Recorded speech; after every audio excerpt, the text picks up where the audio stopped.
Welcome everyone. Thank you, Birdley, for the host. Jump in the call whenever you're ready. I'm still trying to figure out name tags, so as soon as you join, we'll be good to go, I think. Well, nearly anyway. Welcome everyone. Who's that? That's me. Alright. We're getting there.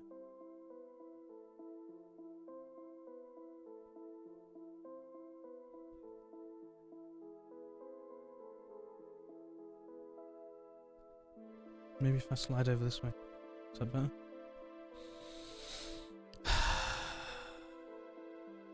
Alright. Who else we got? We got Trip. Welcome everyone. How's it going?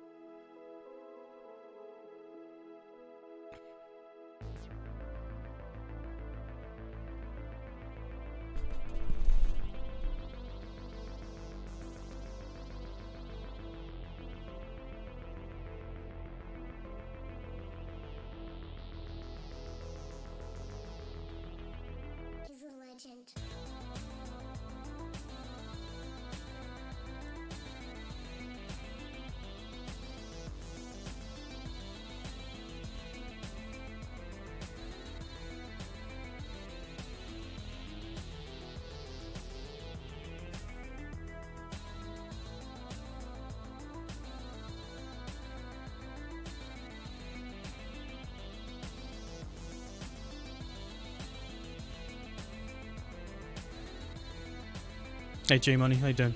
Good to see you. He's a legend.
Yeah. Just a random shout out for. Alright, let's get this started then. Apologies for the delay. Alright. I'm gonna. Oh my god. This is like. Alright, we're getting there. Defender. He's a legend. Alright.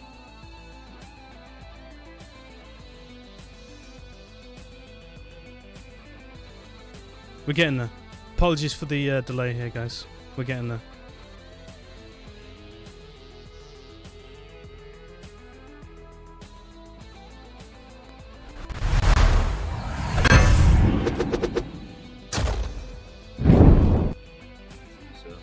I mean, what you normally do is you start out with like some Budweisers. You get like 3 or 4 Budweisers in, and then you switch over to the shit beer, and you don't really pay attention because at that point you're vibing.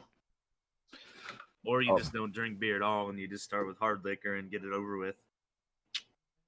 I wouldn't know what vibing feels like. I'm a lightweight, so a couple of Bud Heavies and I'm vibing. Bud Heavies. Sorry about the Oh,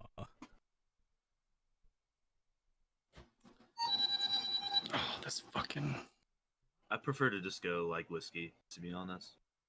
Yeah, I do like whiskey. Although it just gives me a cracking headache, man. I don't know. I've only been hungover like once.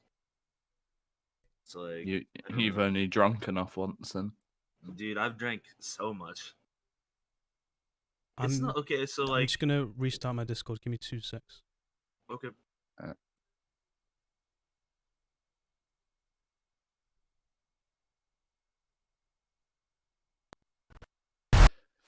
Yeah, man. I woke up and looked at my ruble count and was just like, excellent. Let me just restart my Discord. Apologies for the delay here, guys. We're nearly there. Nearly there. I just forgot to start Discord as admin. It's not picking up my push to talk. How's everyone doing? Thank you for all being here. Thank you again, Phil Birdley for the raid. Timo for the host. Philbo with the resub as well. It's not a cult.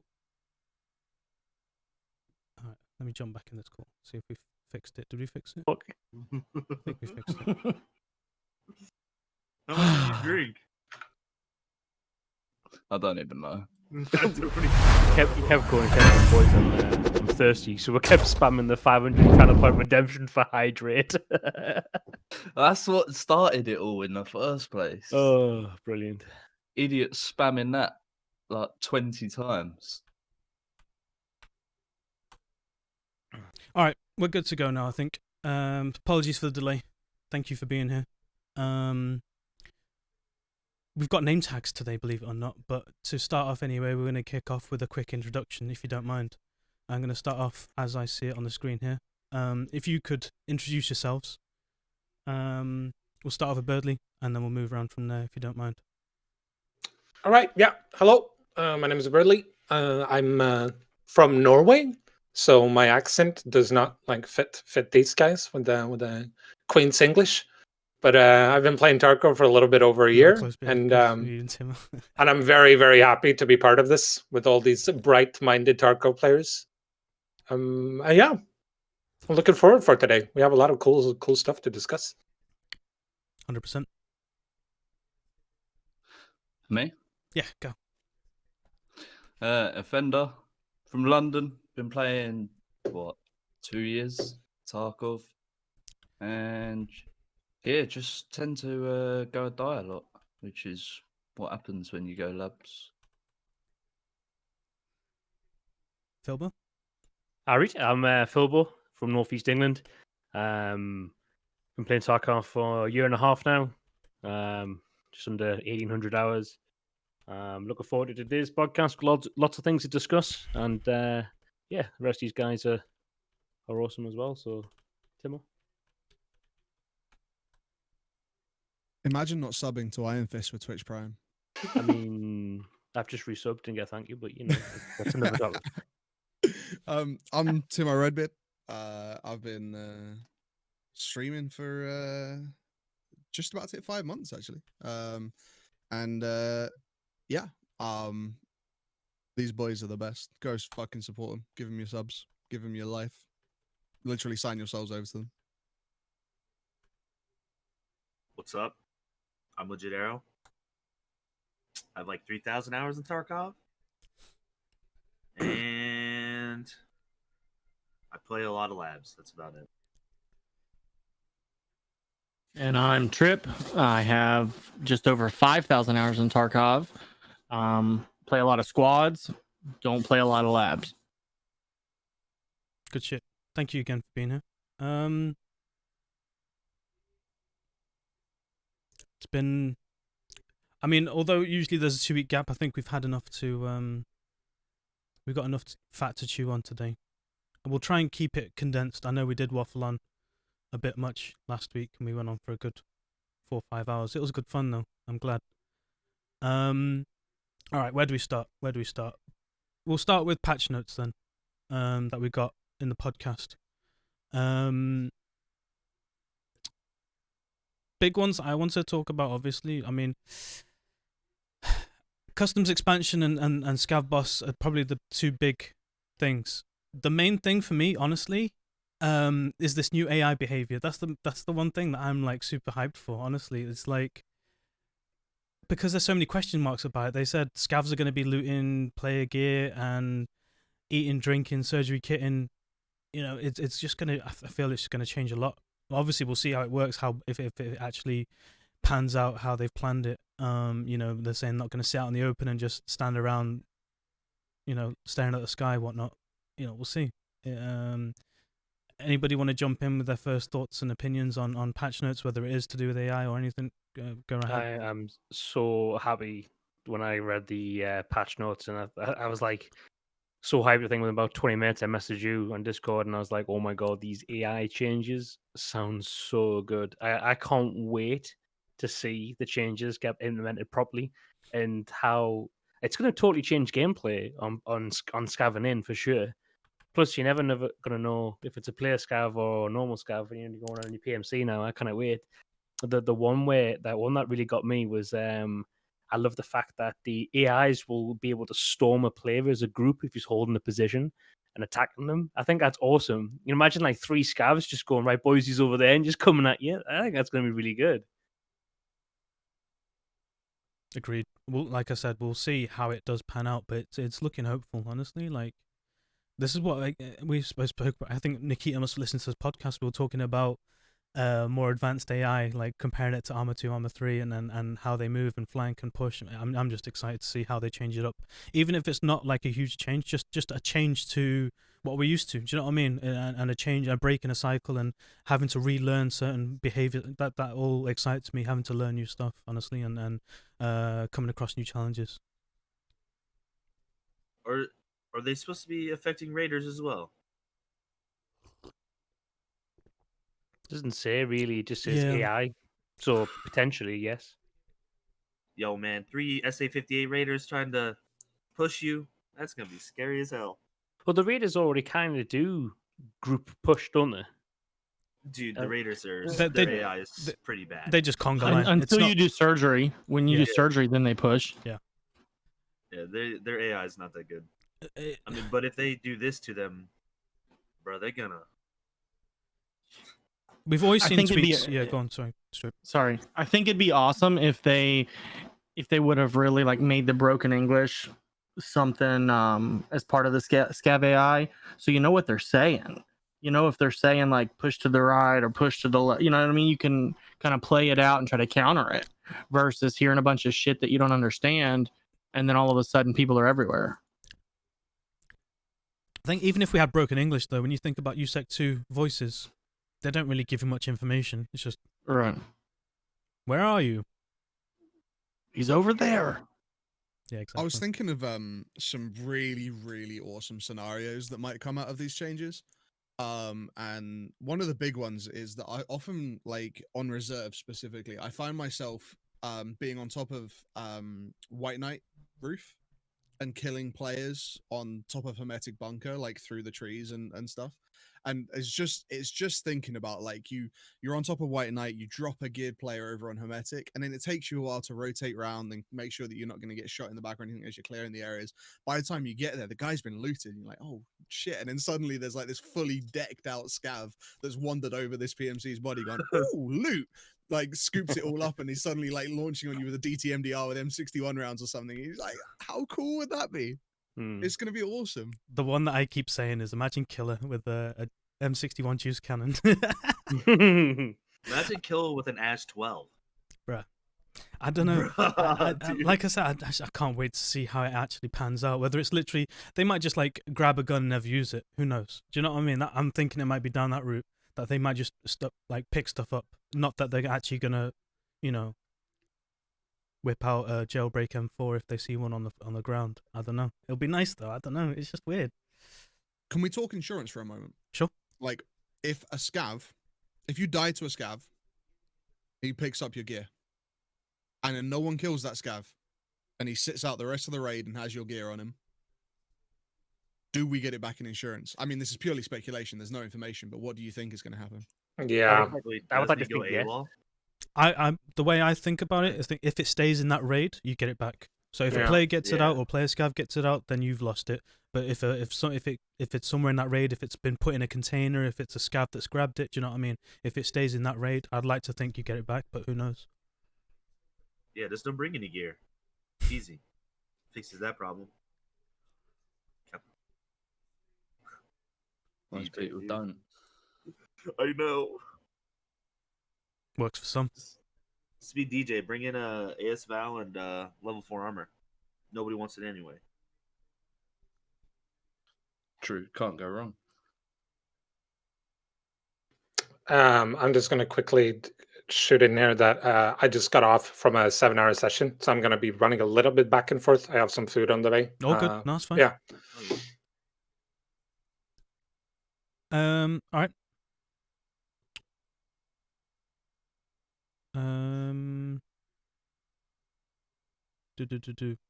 Eats bots will eat, drink while in peaceful mode. They'll now greet each other, showing peaceful. I just like to see. Oh, this is flipped. I'll let you guys talk about that while I flip around all these name tags. If there's anything else you want to add to it, I think it's done the same thing again when I push talk. But I was just saying. Any other points about patch notes while I flip around my name tags because it's all gone back to front while Birdley's done his thing? I was genuinely impressed at how realistic the underbarrel grenade launcher rounds, the grenade launcher rounds were. I know a lot of people very, very worried that it was just going to be like firing grenades. Like the grenades, how they work now, into an area and they would be impact. But from watching the preview and stuff and how the damage was happening and like the activation ranges and all of that sort of stuff, I am genuinely impressed because I think that they're going to have a decent place in the game and they're not going to be overpowered at all. So I'm really happy.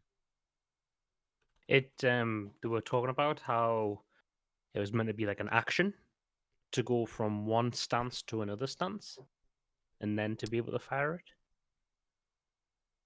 To make it a bit of a delayed option, so you can't just like be firing along and all of a sudden you can just pop a grenade out at the same time. For the underbarrel, yeah. Yeah.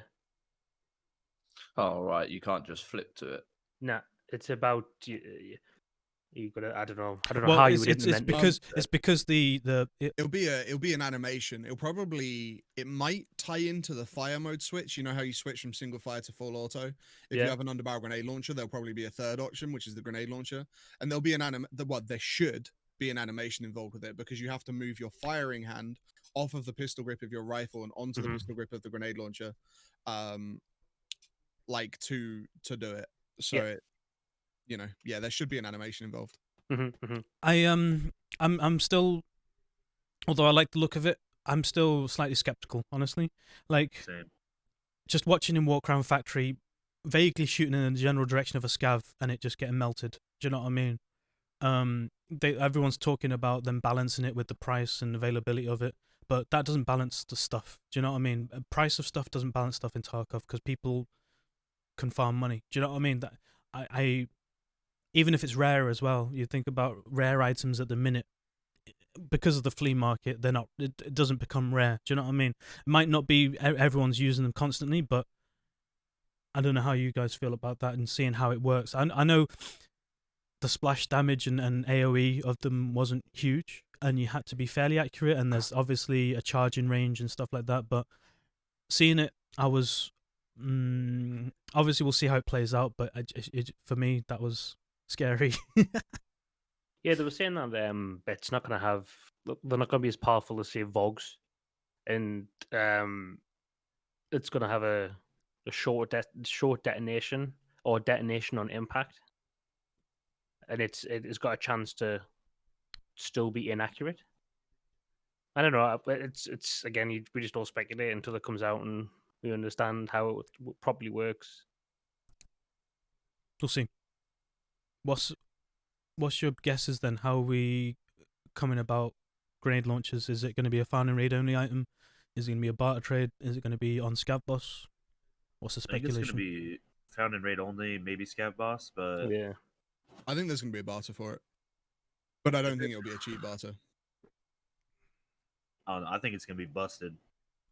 I don't think it'll be busted because think about how many players you kill when you play labs that are stuck in a grenade animation. Literally, how many times you open a door and you know this guy's gonna throw a grenade, so you push him and he doesn't have a hand on his gun, and you just mop up and keep running. So I think that animation that's gonna be involved is gonna take away that close, you know what I mean, like the run and gun feel. It's gonna be more for positioning on like the squads that you got to worry about. I'd like to see that you could only bring one, like All I'm saying grenade is or one in a Donate spare. bits to- It's like you only max use in raid is 2 times. Like you can bring one grenade in and only one spare one. I don't think that's needed, honestly. Mm. I think so. There's the only way we can really know this is by actually seeing it in action. But I genuinely, from watching them show it off in factory, combined with like how they work in real life, and how expensive they're probably going to end up being. Also, they're just not going to be worth it. Frankly, like it looks cool, right? And it is effective, but at the end of the day, those rounds are not designed for killing people. They're designed as anti-armor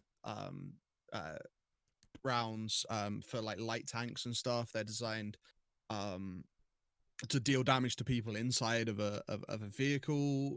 They're designed to destroy cover. All of these things, they're not designed to intentionally kill people. And the grenade options that they've given us so far in the patch notes says the exact same thing. I think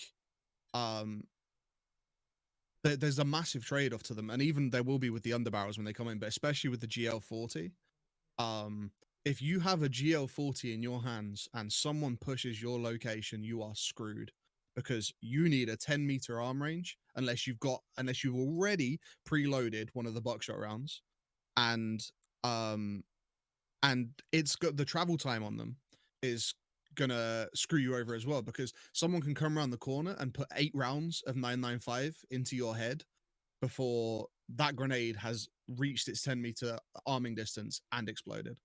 I really don't think they're going to be as much of a problem as a lot of people think they are, personally. But I agree with Timo. I really do. I think I'd rather much go in with a VOG 25. 2 seconds later, boom, and I know where it's going. I know how much it costs. That's on the closed maps, though. Sorry to cut you off, but that's on the closed maps. That's pushing corners in labs and playing factory. That's not cross map from woods where you know what I mean? Like that's going to be the range, the guy in the bush that you don't see. That's where the threat's going to be for a lot of people. If they've implemented MOA correctly, you won't be hitting them from range. Well, the way there is going to be a certain amount of range to it. I mean, it does have like a big arc and stuff like that. I could just imagine like I don't know, hill 1 on customs and just putting it through a window near marked, on near dorm, sorry, Like it's gonna be a thing, and you're gonna be a more accurate grenade. I feel once you get used to, getting used to where to sight it, and you get used to the arc. It's not gonna be, oh, we just spawned the scav house and here I am, noob tube in Sherman. Do you know what I mean? That's not Right. obviously what we're talking about. But just like there's a guy 25, 50 meters away in a bush. I don't know which bush, but I saw him go over there. He's probably healing over there.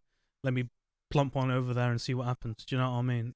That could be a thing, and I don't see that as a bad thing. But I think this whole the bit that scared me was Factory, seeing him run around and just aiming at a wall, and the scav wasn't even like tight with the wall. Do you know what I mean? Or down corridors.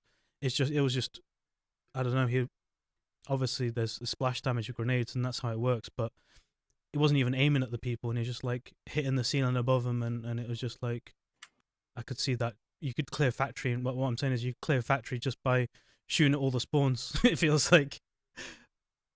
So what I'm saying is like, even if it's not lethal enough to kill you, it's pretty much an instant free damage. Like if it hits you for half your health, you're going into like, if you get hit with it for half your health, you're already going into a fight with a super huge disadvantage. I mean, it's kind of like a VOG. I mean, I don't feel like VOGs are, I mean, they are intended to kill you. But at the same time, like most of the time, if they throw a VOG and you know it's a VOG and you're 10, 15, 20 meters away from it, it'll just hit you hard. It won't actually kill you. But the grenade launcher is just going to do a lot of damage to you because you're not going to know it's a grenade launcher until he shoots that first shot. And even But if if it doesn't kill you, you win. how do you win? Because he has to reload.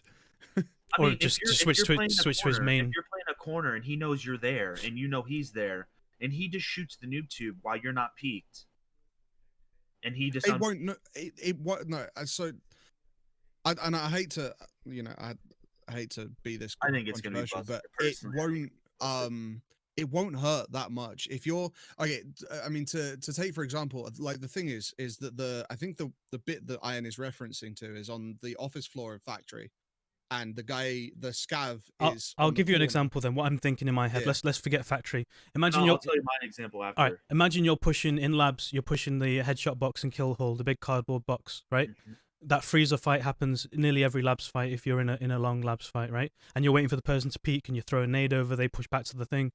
Rather than hearing the nade pin go, you hear the nade bounce, and someone runs back to big box or the what we call back hall. Do you know that leads back around Yeah, to yeah. bridge, and all you're gonna get is somebody noob tubing over the box, hits the back wall behind you, and you're either Yeah, half dead or dead, right? It's gonna mitigate any sort of like peeking and re-peeking. Oh, That's They're how I not feel. fragmentation grenades, though. But Like- just like, I know what they are IRL, but I'm going off what I saw Yeah. in the Factory stuff. Do you know what I mean? that's definitely enough distance. Like it was comparable distance to how they were killing him in the Factory stuff. Like the But- no, in frag Factory, the they were fragments within the 1 meter bubble. the fragments were almost coming back and pinging like over his shoulder as well when he was shooting it. Do you know what I mean? It was a bit. I don't know. Yeah, there when was you showed it. one clip that was because I was fine with it Yeah. through most of the podcast, but there was one clip that was like, if this has that much splash damage, that's gonna be a problem. Was that when he shot himself? Yeah, that one was the one that got me. No, he shot a scav. The one I was thinking of because I was watching it. I was like, this is fine. I don't think this is gonna be a problem. But when I saw that, like, he didn't even remotely hit the scav and it killed him. Either like armor and helmets are gonna have to soak a lot of that damage, or it's gonna, yeah, in my opinion, at least be too busted, or it has to cost way too much money. Then I'm also fine. But that was the change, wasn't it? Like that was the obvious difference, was that with other grenades, armor has had absolutely no impact on it whatsoever. If you're in the range, you die. If you're not, you don't, sort of thing. But you could clearly see when he shot himself, the armor actually is protecting you from these underbarrel grenades. Because when he shot himself, the bit that took the most amount of damage was his face, and that's because he had his face shield raised. And if you looked at the rest of his body, it hadn't taken that much damage, but his armor had taken durability damage.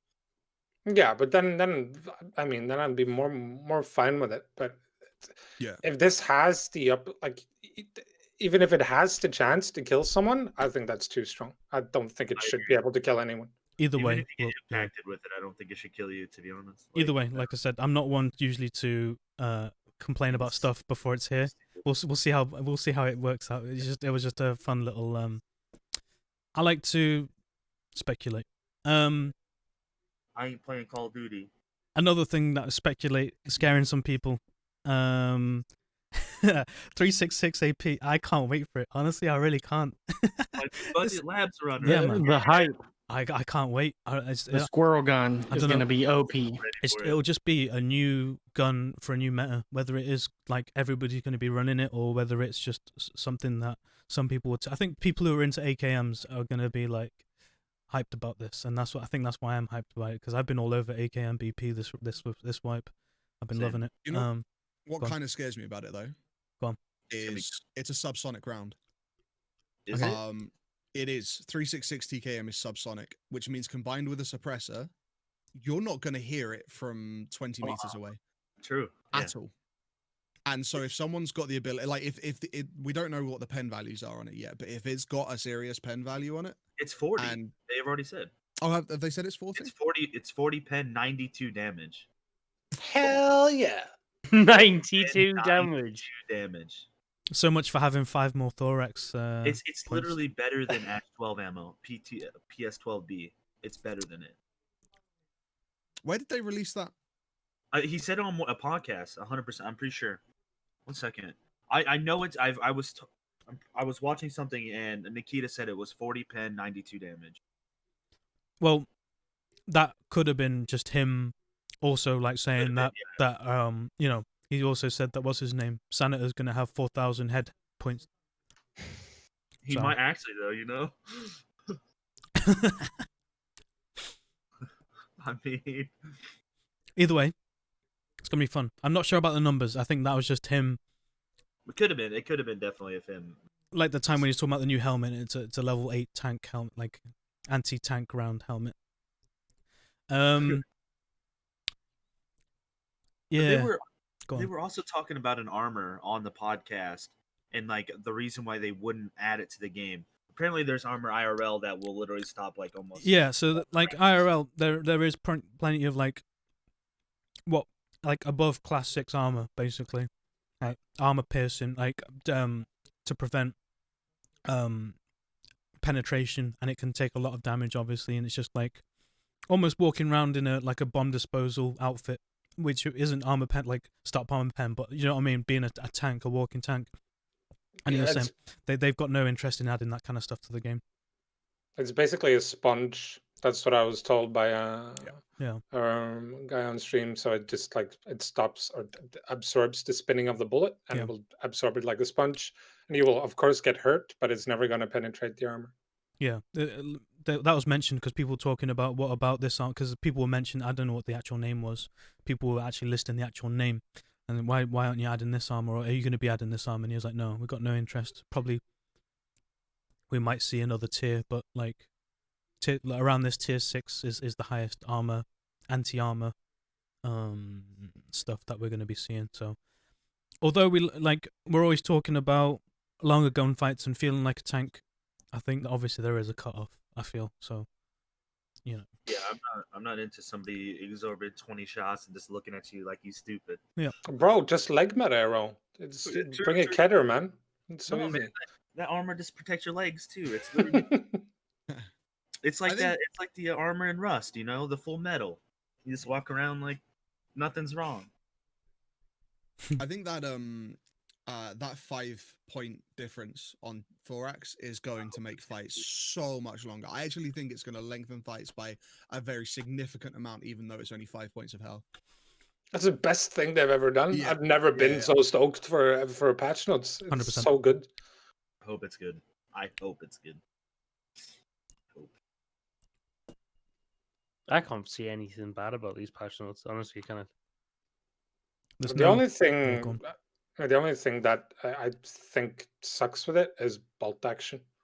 They have to rework the bullets because I still think it should one shot level 4 thorax. 7 and 1 still does. It might, because it's 86 damage and the Thorax is going to be 85. But if you are level 4 armor, there is no 100% guarantee it will, because So the they're armor will adding- absorb some of it. They're adding that M993, aren't they? Oh yes, I mean, I don't know why they would make Um, something stronger than M61, but hell yeah. It's not. Well, okay, Okay, I don't know the values that are coming in on it yet, but in real life, it's a lower damage round than M61. It'll have Yeah. higher pen, but it won't deal as Mhm. much damage, and which, in my opinion, makes it completely pointless because M61 100% pens everything anyway. Yeah, it's a very good point. So I think 993 is kind of just, unless they change it from its actual realistic counterpart. So 993 is designed to be shot over very long distances, right? Mhm. And actually it's designed to go through light tank armor. It's literally designed to punch through 18 millimeter thick steel light tank armor. Great. So yeah. High pen, but I don't reckon it being like crazy high damage. Maybe it will be high damage for sure, but it's not going to be like, I don't know. I mean, the We'll only way I see it being used if it doesn't have more damage or similar damage than M61 is if it's cheaper than M61. Yeah, and can be a good budget alternative to M61. Yeah, it could It's be. not a tracer round, is it? No. I mean, if it's designed to shoot over like like miles and miles far away, then I would highly suggest it's probably not a tracer. If it is cheaper, that would be weird because 993 is tungsten core and tungsten isn't cheap. How the fuck but do you know this shit? He Because, looks like, shit up when they see. yeah, I look it up. I research. Fuck me. I But was just about to know also- the name of it. Imagine reading. What was that? Imagine doing research. Man's in school. I've also fired over 300 firearms, so Oh. Weird flex. But, alright. you know, flex. Hashtag weird flex. I can neither confirm nor deny if I fired a firearm. They're watching you, mate. I'm on a list. I know that already. It's fine. Don't worry about it.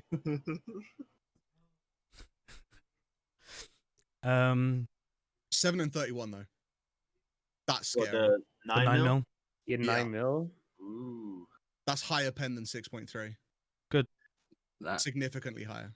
out of MP9N or whatever the one is that shoots quicker. It's gonna be nasty. It's gonna be stupid. I mean, literally, if it just think about it in MPX. Like you Mm-hmm. can buy a already silenced MPX off the flea market for like 30K, and has like 31 recoil.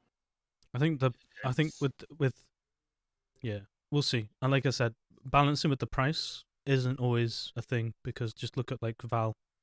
Although we're seeing less of it, obviously, since they have like upped the prices of all this stuff and reduced the amount that Prappa sells of SP5. Like as much as we want to joke about SP5, it was because he's not here. We can talk about it. SP5 was like before when Prappa had unlimited amounts of it. It was a good budget alternative. Do you know what I mean? You could. Mhm.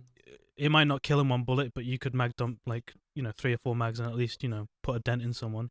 And it was because it was so cheap. But now that you can only buy 120 rounds every reset or whatever, how much is it that you can buy now? I think it's 300? See, that's the weird thing. Like with certain rounds, I'm like, just let me buy as much. Like I want all the M80 that do you know what I mean? Or like M62. But with certain rounds, I'm like, I like limits. Like when 905, what is it, like 60 rounds, 90 rounds, you could buy every reset or something dumb. It's like it's not viable because you can never. It's not enough for one raid, right? You'd have to. The thing that I do at the minute with like APSX, for example, say if I know I want to run an MP7 at some point during the day, I'll buy all my quota for 3 or 4 trader resets, and then I'll be able to run a couple of MP7s. Do you know what I mean? It's not like, oh, let me buy my 200 rounds, I'll run a raid, and then, do you know what I mean? You kind of hit a wall with it. You have to change up your loadout. So it's a good balancing thing of, in terms of just making choices between each raid of like, what am I using next? That's about it, really. Obviously, they've got the new stims, the extra high jumping. I'm glad that was just. It seemed like a bug. Hopefully, we haven't got moon boots on because that was as fun as it looked. It was just seemed so broken. Just being able to jump on anything, jump in head height. Yeah, I think that was just he did so many stims, and maybe it went over like 51 Yeah. strength. It was Apparently, just the effects were stacking, so he was Yeah. like, yeah. Yeah. I mean, sorry. What, you guys don't want Halo and Tarkov? What? it one was one confirmed as a thing. bug by Clean, and I Okay. don't know whether Clean is, but he was really worried about it and posted a video, and then he posted a reply to that tweet going, "Oh, I've been told it's a bug." No, Pest said Right. on the day that he messaged, and Nikita said to him, the effects won't stack like it did in the tech demo that they were Okay. doing. I'm just hoping that in these patch notes, I've just remembered one thing that I didn't see in regards to changes or fixes is the gun lock animation, shooting 1 or 2 bullets and then trying to spray, and it just So- nothing happens. I've been trying to replicate this, and I think it feels like a new bug, and because it seems so common. Like what we're talking about here is when your gun doesn't shoot or it just doesn't fall auto. So I was trying to replicate it with like double clicking or triple clicking, because someone's telling me it's because you like double tap and try and go into a spray. Sometimes that does happen for sure. I've tried to do it in my hideout a few times, and say if you double click and then try and go into a full spray, it doesn't full auto. Other times, if you're moving from sprint and try and stop and go full auto, it just doesn't shoot as well. And that's not doing a double click or a single, like do you know what I mean? Like a double click and holding into a full spray. So I don't know whether it's, I don't want to say intentional in terms of the movement one, but it's annoying for sure. But I don't know. They haven't mentioned it, and it's not in their fixes or bugs. So whether it's a future fix, who knows?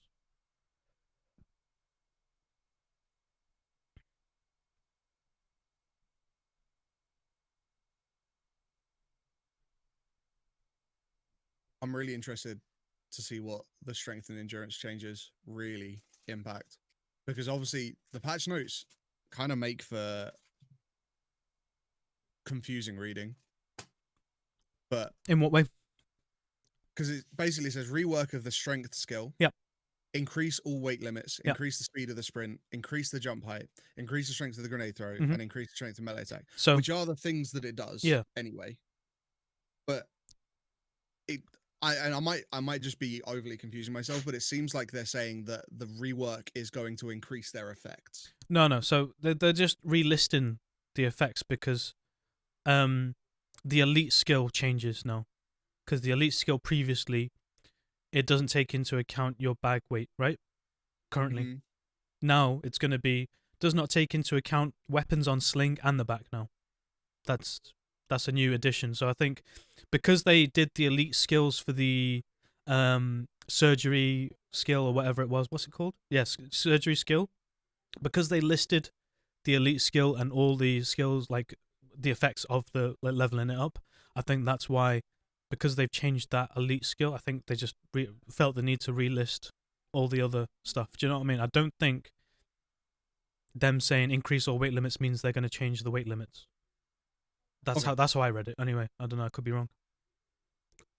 I'd prefer if it was that. I remember reading it and getting a little bit like, oh, are we going back to patch 10.8? Yeah, because if anything, they're always talking about lowering weight limits, not raising it. So I just don't see this being a thing.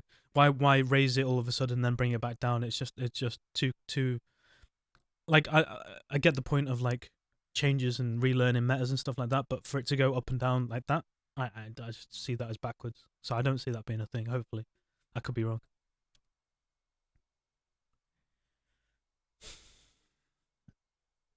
Just the last thing I ever want to go back to is finding people on top of the gas station roof on customs again.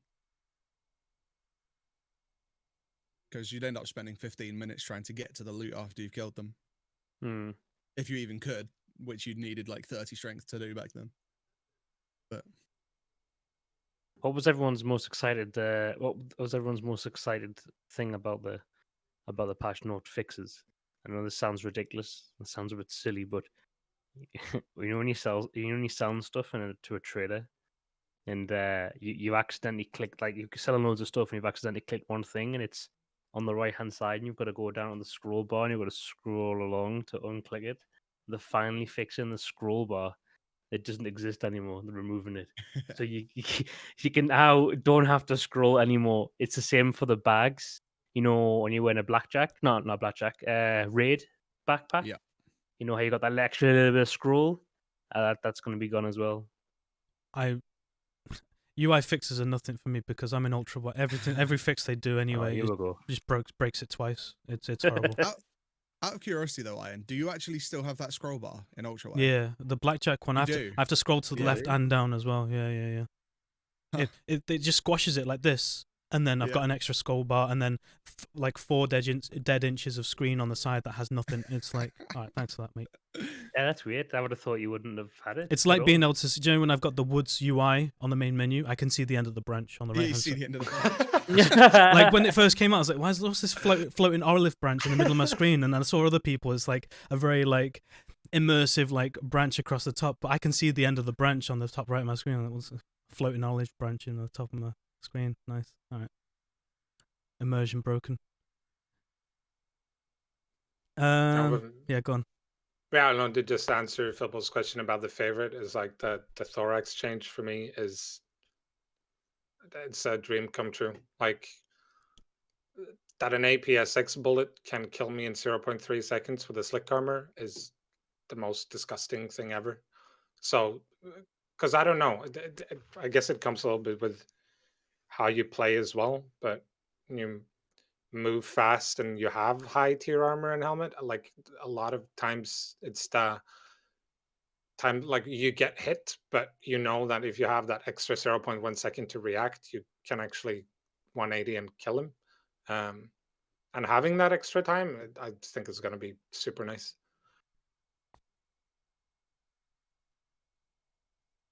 It's not a Be fix, though, interesting. Birdley. No, it's also just goddamn M80 bullets and hunters. I'm so sick of getting killed by an M80 bullet while I'm wearing tier 6 armor. It's a $2 bullet. It's stupid. So yeah, I look forward to surviving a little bit more. I know we're talking about the duo battles later and not now, but hunters, we died more to hunters, me and Hayes, during the entire duo battle tournament than any other weapon. Yeah. Like, low geared people with hunters. There's at least 5 hunters every raid now, and Mhm. I understand why they're using it. It's super good, but Just a budget M1A, basically. just take it out of the game. Yeah. No, they're adding a suppressor to it, Birdley. I know. I think that's, I don't know, we it's a whole separate discussion though. Like the having cheap viable options is always going to be a thing, and it's like Crash's debate with the whole Mosin thing. I put it in under that category, honestly. Like, as much as I hate it, I just see it as like a viable, cheap run-in for people. But obviously, when you see people, I don't know, man, it's Yeah, but that's what I mean. They nerfed the wrong gun. Like, you need to do the same thing with both guns, but one is now 30k. Okay, you can put an OKP on it, and it's like 40k. A fully modded Mosin right now with the suppressor and everything is 100k, and it's single fire, like it's a bolt action versus yeah, a DMR style true. weapon. It makes no sense to me. Okay, hear me out, because this might be controversial and unpopular. But what if they restricted the lower tier guns ammo usage?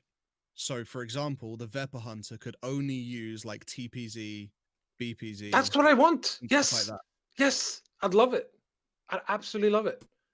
Because I don't think that it should be able, like, to put an M61 bullet in a hunter. It's crazy.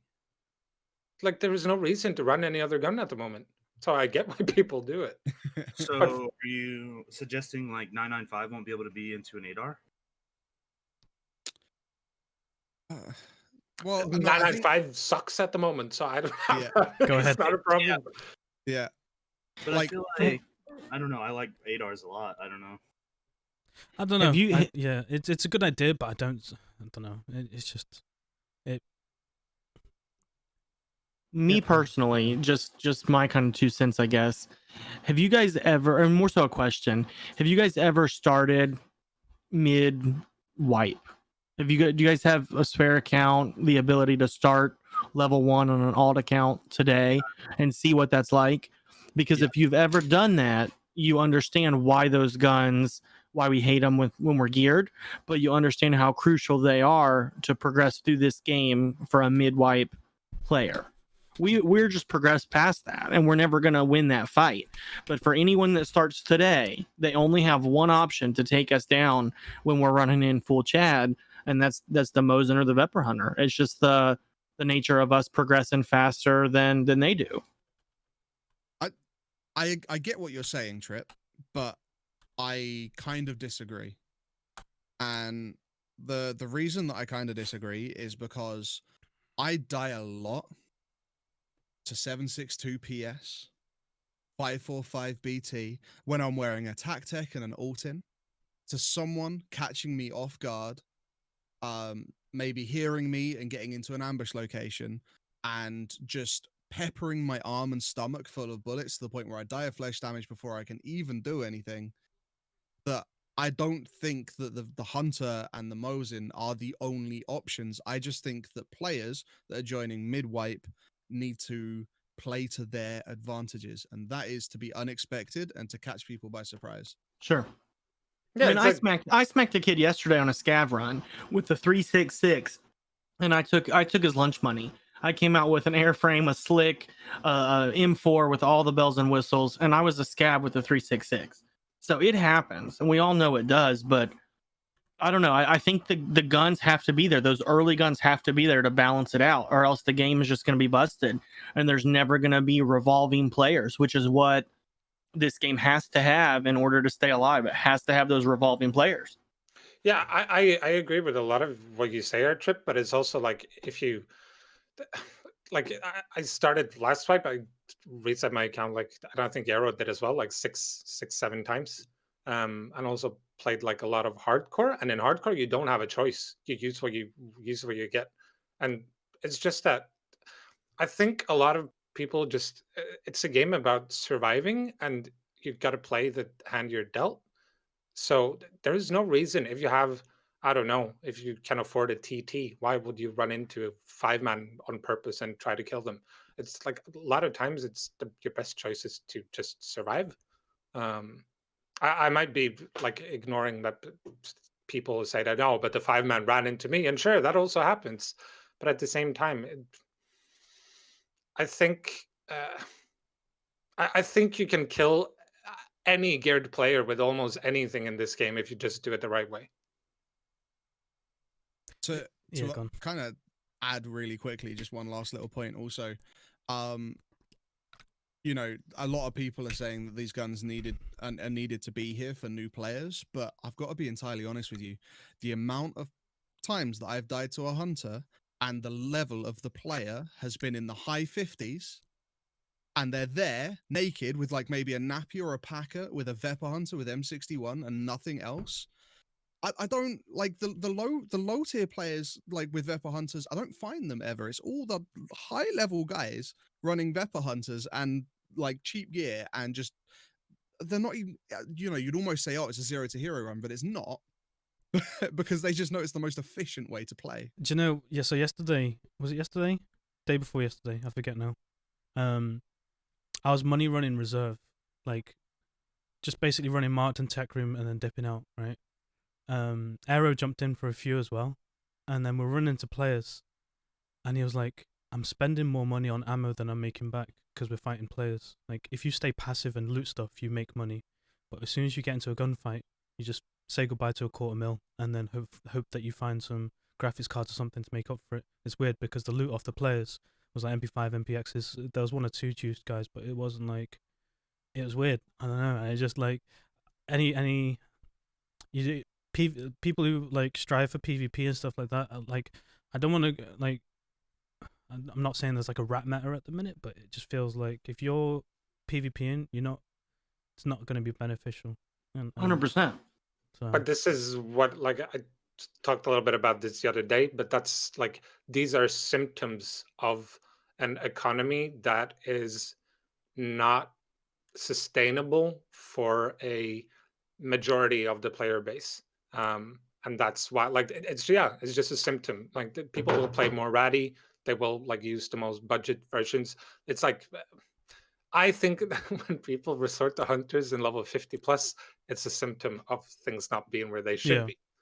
It's like I'm all for people doing their own thing and playing your own style. The point I was just trying to make is that if you're constantly looking for PvP, you have to go out your way to do like farming runs and avoid players to make money back. In a way, it feels that way. And I've never really been in this situation before. I mean, I don't know. It's weird because like last wipe and stuff, we would do farming runs, but it would be like the farm would become easier if we ran into players because people were running gear. Do you know what I mean? But now it's like if you run into players, it's like even if you win the fight, it's like you just feel like you've lost a bunch of money and ammo. And if then you think, all right, let me run cheaper ammo then because I won't be spending so much, and then you lose the fight obviously because you're running, M80 instead of M61. It's like I don't know. It's a definitely it's an interesting debate. Not that I'm saying that people need to start bringing like I although I like to encourage people bringing gear. I understand like pistol runs viable, budget runs viable. Do you know what I mean? It's we all do it sometimes, and it's not. I don't like stereotyping people and saying because I don't know like the example that I don't know it's just it's No, but the- that's you can't be mad at the player running the hunter. That's not like what I'm trying to say at least. Yeah. It's like don't hate the player, hate the game. And I've never like been more accepting of running into hatchet runners, pistolings, people running with hunter than this wipe because I understand why. yeah. Like I've never like I barely make money and I survive two thirds of my raids. And that's weird. Imagine somebody surviving 10% of their raids. Like they make nothing. It's true. A little bit of devil's advocate here. Do you think the reason or part of the reason why gear seems to be so scarce on maps these days is because of the crackdown on RMT? They've shut down so many players being able to run whatever the hell they want, and now those players are running whatever like the most budget kits they possibly can that are still effective. Do you think that's a part of it, or I don't think that RMT would be the headline for my view, but I think that in raid versus all items, just back and forth on the flea. I don't see that many players that would still be playing, that would go and put in a credit card to get rubles to keep playing. But I do see that the gear's harder to find because if I kill you and take your armor, my options are commit insurance fraud, lose all the squares because I might wear the armor, or just leave it where it is and you get it back in insurance. I don't make enough money on your armor that you bring in to justify it. I can pick up bolts. I can pick up the 9 squares of bolts and come out better than I would if I picked up your armor. So that to me is where it's at, because it's the not in raid gear. People aren't using it. They're not taking it out for their use. They're trying to run things that they can readily buy, I guess. So like to go off Tripp's example here, the last 5 slicks that I've killed off players usually, so I haven't run them. They're sat in a thick case, and I don't know when to run them. Whereas usually, if you kill a player with 995 and you're not running M4s, you throw it up on the market.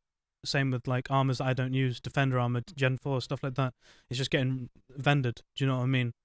I think that's why we're seeing less gear in lobbies. I feel.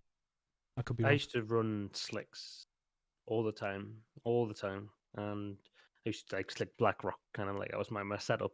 And ever since they've become more and more scarce and they're so fucking expensive, I run the APC M.2 rigs now. The M.2, you know what I mean? The TF5. CPC, the tactic with the yeah, helmet slot. ACPCs? That's the one. Yeah, I run them all the time. Between well, if you don't do the barter trade for them, and you need one desperately. They're selling between 190 and 240k. They're really good armor. So this was a big thing for me. Again, I'm referring to the duo battles, but I don't do money runs. I don't do farming runs. I specifically am not allowed to do them this way. So in the run up to these duo battles, money was tight. And the thing that saved me was the barters. Alton barters, and I'm going to reveal this now, and I don't know whether I'm kind of shooting Don't myself do in it. the Don't do foot. it. But the Alton helmet, Ragman has a once per reset barter for round players, measuring tapes, and normal players. 6 round players, 5 measuring tapes, 5 normal players, and then the face shield is 4 plex. Altogether, to do that barter on average flea places that I've checked, you can pick up an Alton plus face shield for 75,000 rubles. I just don't like not be able to hear anything though. Like I can't run that helmet. I just can't hear a thing. And then as soon as I shoot or I get shot, it just blows my ears out because I put my DAC up to max volume because I just can't hear anything. It's one of those things you might as well just, I don't know, bang some tunes out while you're in labs or something. Do you know what I mean? Just negate all audio. Imagine doing that as well. Who would do such a thing?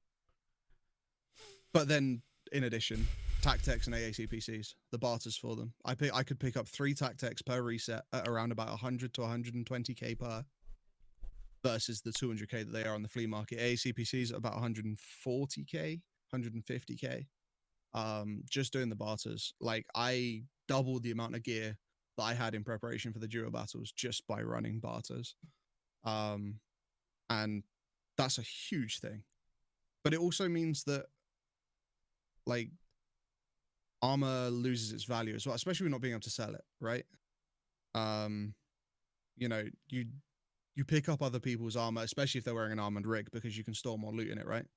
But when I see like Gen 4s, defenders, sometimes even killer armors, they're not going in my bag. That's a lot of slots for no real value to me. Like it's 100k for like 9 slots. That's, I can make way more than that off of other loot. I've been solely running the Tactex every raid because I do those barters. And the first person I kill, if they have armor, I'll insurance fraud out my Tactec, put on their armor, put on their rig, and I've increased my space and revenue, you know, pretty good.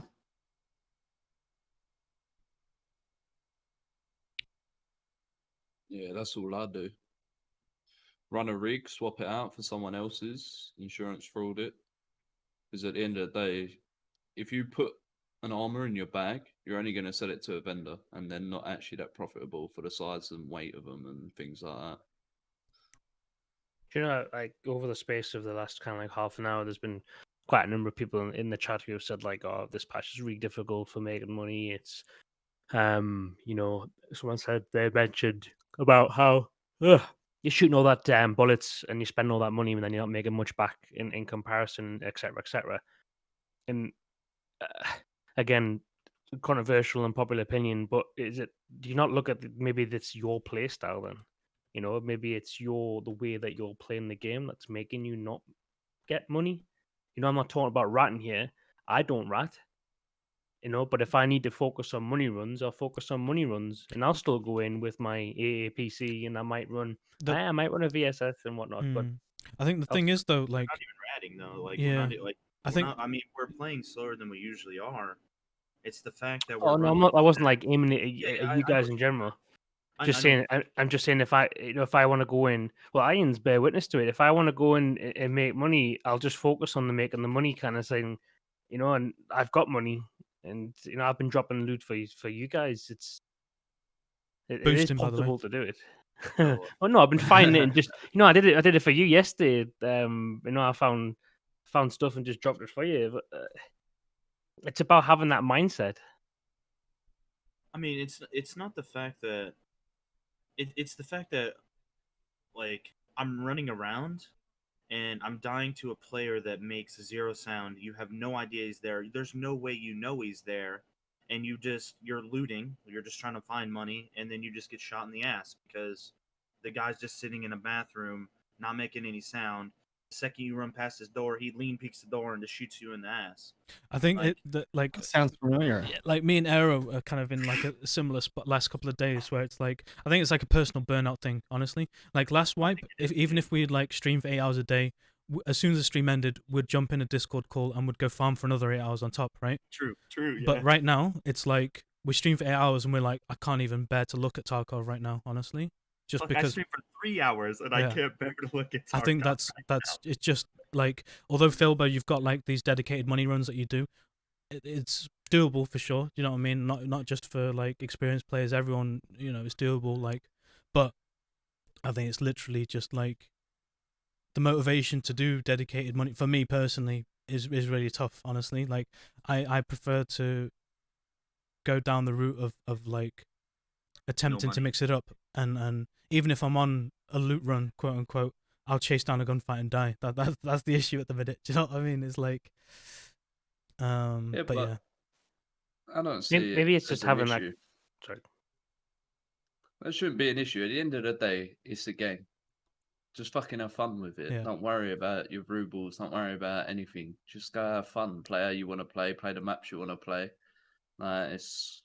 I don't know. I think people worry too much about how much money they have. 100%. Honestly, it's not about making money. Like, I refuse to believe that people are having fun pistol running shoreline at night. You can't tell me that's fun. Yo, I got a question. Have any of you guys bought another account recently? Is there a difference between Europe, other, and CIS? Like, if I don't know. Like, to be honest, I'm trying to buy a fucking account so I can do a hardcore series, or do hardcore. To be honest, I don't think there is. It's to do with the locations that it's licensed to be played from. Yeah. Because Europe says it can be launched anywhere. Anyway, yeah. Is that the one you should? I would. Yeah. Yeah, Yeah. if you buy in the CS one, you're locked to that region, same as the other NA one. It's if you buy You'll it only in get Europe, the launch from Russia. yeah. basically. But with the Europe one, you can launch it from anywhere. Okay. I'm Hard, just- hardcore means no flea market. Yo, dude, this is gonna be free though. You It ready? means no labs. Oh, Wait, No, you you can can go labs on hardcore. yeah, you I love you. gotta find your own card, right? Yeah, find your own Yep. card. Oh Get it off shit, Scavos. easy, dude, easy. Oh, I'm doing it, dude. Fuck it, I'm doing it right now. I'm doing it. I'm just like, I don't. I've The even thing- contemplated resetting when I said I wasn't. Thing gonna is though, reset. Arrow, with you, please don't reset, right? Because like yesterday we were talking about you being broke, right? But you've still got a thick case full of slicks that you're not running. Do you know? You're not broke. They're worth it. Every time I fucking go in with it, I die. But the thing in is, you've one if bullet. Like, I say I'm broke when I've got one kit left. That's my broke. Do you know what I mean? Our definition of broke is different right now. That's the thing. And I've been at that situation. Do you know what I mean? I do have weapons. I have You've got weapons. you've got and I have weapon slips. cases full of weapons. Yes. Okay. You're not broke. I think you just need to change your expectations of what's like. I don't know. Having thick cases full of slicks and HKs and just rinse and repeating. Some people are still doing that for sure, 100%. But I think you just change your expectations and have fun with it. Honestly, like resetting, you're gonna regret it only because That's why I'm just gonna I'm buying another account right the hell now. just use the And gear be- that you've got. Go enjoy it instead of it sitting there. Go have fun with that kit and then see what Hey, happens. Iron. Yeah. Hey, Iron. The other day when we were in labs for the 3 or 4 hours, whatever. Yeah. I lost 9 slicks. It's all good. It's that- fine. Go in that lose. 3 hours. Go lose the other 19, and you're good. How many raids did we survive? None. 0. That's Couldn't relate to that. Change the the server. Change the map. yeah. Go Change the map. outside. There's maps with sunshine and green trees. It's there's a lot of fun out there. It's a big old Tarkov. Offender in your 8-hour stream yesterday in labs. How many raids did you survive? He doesn't remember yesterday. Can't ask Listen, him. I weren't streaming yesterday. Oh, is it? Don't know Oh, what you're okay. on about. Just avoid Vod- in time. What's and gone? Yeah, it's irrelevant. I've got hazy memories of it. I don't know if you have or not. Yeah, I think it was 0. I just remember the dad dancing, man. That's full on sat in front of his PC, dad dancing. Listen, Listening. don't forget about it. Didn't happen. Erase it. If you was there, you was there. My rubles got depleted. In all seriousness, though, Arrow, if you do hardcore, before you start, set yourself an end goal. For the love of God. Well, do you know what? There- Like, just do like hardcore once a week. Don't do full-time hardcore because Yeah. you'll lose your mind. Honestly, you will. The amount of people that I see do full-time hardcore, right? You have one bad day, and then you're scav running for the rest of the time. Honestly, like even good players, it happens. Like I've seen so many people go down that route. Just do it as. What do like, you mean scav runs? You're not allowed to do scav runs. Yeah, I you're mean, not I allowed- mean, like having no gear. Do you know, literally no gear, like 0 gear. Hatchet 0 to heroing every raid. Well, you're not allowed to do I hatchets. mean, shit, that's fun. You know, but Zero Zero is the beginning is the worst. The first, like, if you start with absolutely nothing, like delete your hatchet, everything. The first couple of days is going to be hell because you're going to be so mad. But after you get like a couple of armors, a couple of backpacks, things start to, yeah, it becomes really fun. But it's just get over that hump of, yeah, that barrier. Because I remember last season, I fucking hated the first 2 days. Really? Yeah. Because you have nothing. You get out Yeah. with, I don't know, a grok, and I was like, yeah, I have a weapon. Oh shit, I don't have bullets for it. And then you need to go find bullets for it. And yeah, it's just like you need to do like 50 raids to have anything at all. It's fun to watch. As I do enjoy watching that playstyle, but it's the complete opposite to how I'm able to play. Sometimes I can do like be super passive and sneaky and shit like that, but it takes a lot of patience, and I don't think my patience with this game is like super wearing thin. Honestly, like in terms of like, say, I don't know, interchange is the one main example, or reserve even. If I'm in a gunfight and I know somebody's holding an angle, I used to be able to hold an angle with them and see, or flank and move. But right now it's just like, let me just smash W and see if we win this coin flip. Do you know what I mean? That Yeah. you need to have that patience of I don't know.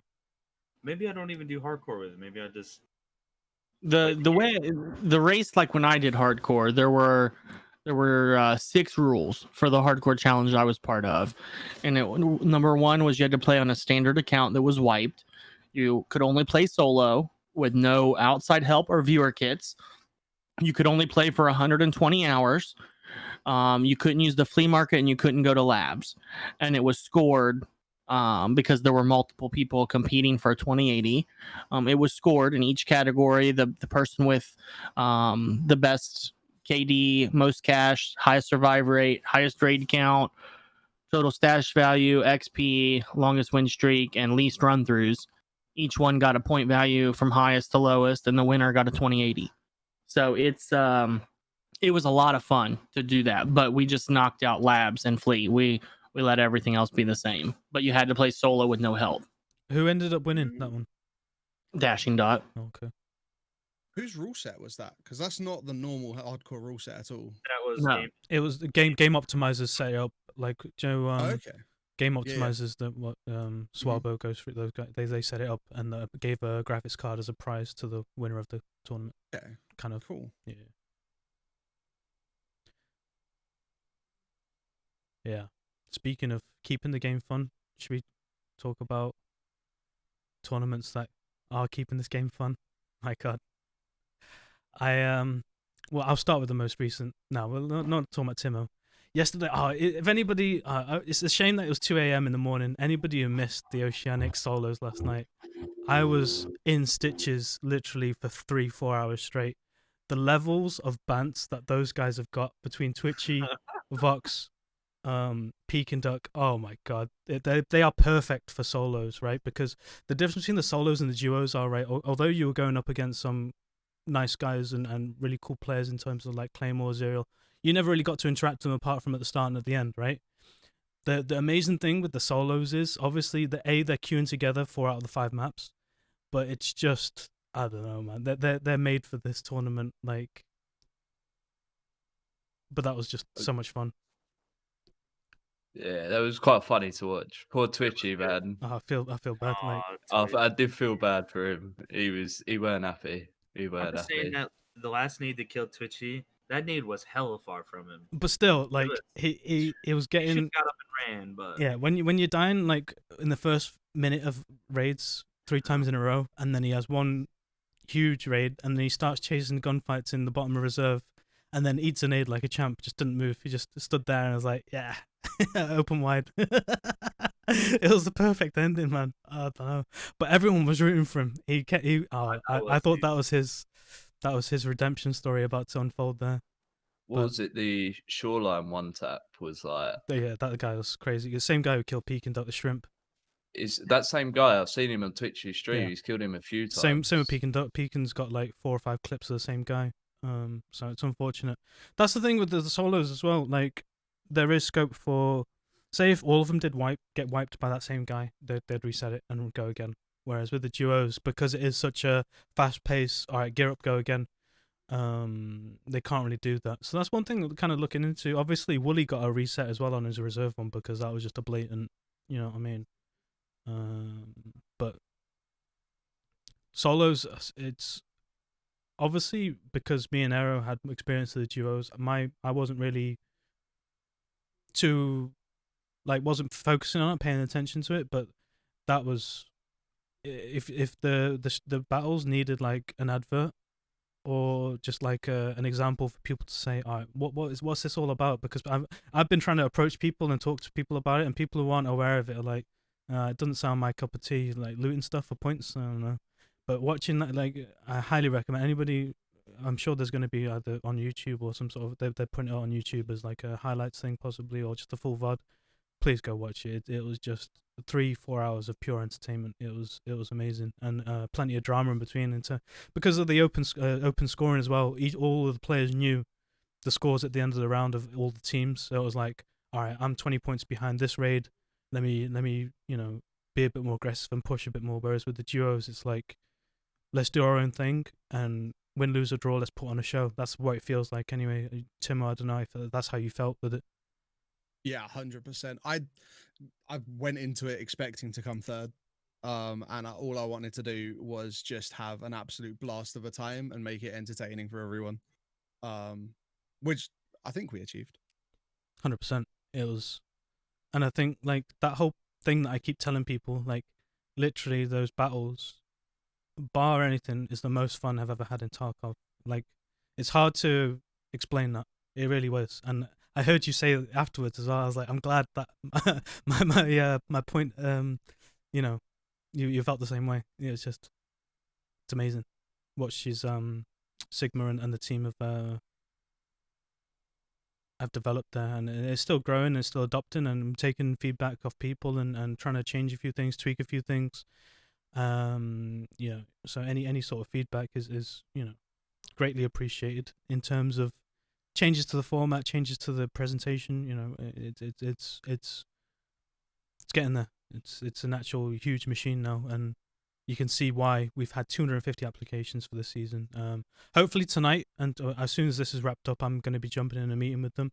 We're going to be hashing out the brackets as well. So hopefully anybody who's applied, because I'm getting DMs nearly every day from people saying, am I in? Am I out? What's going on?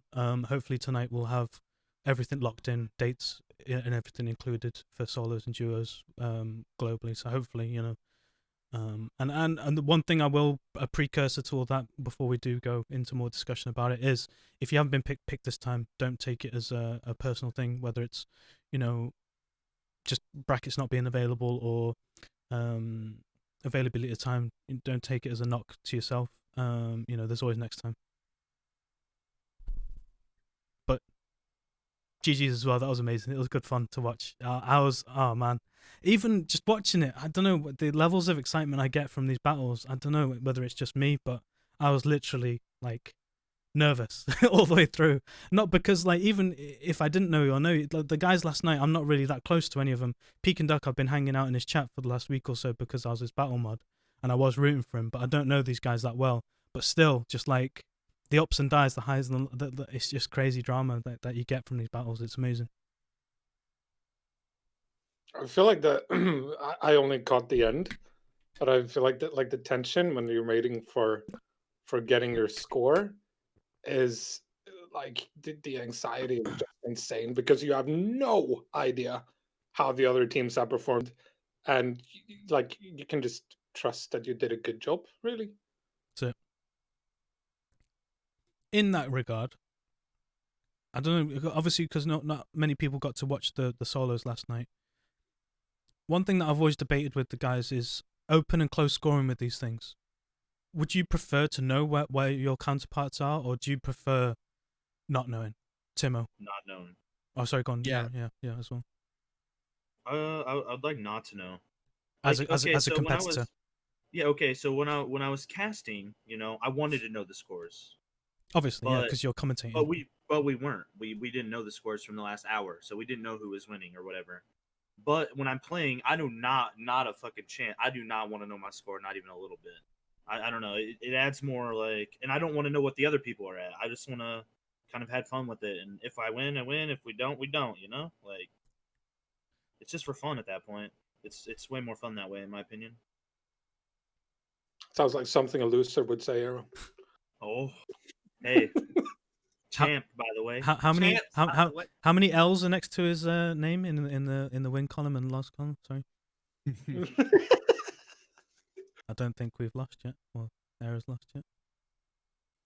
But man, it's yeah, go on. It's interesting because I watched the VOD back the morning after, and I was utterly enthralled and incredibly entertained. I'd been competing in the bloody thing, and the VOD the next morning was still like so amazing to watch and so interesting and entertaining. But I must admit, if I like, if me and Hayes had been there 2 hours in and seen the scores as they were just before they were hidden, we might not have played the way we did for that last hour.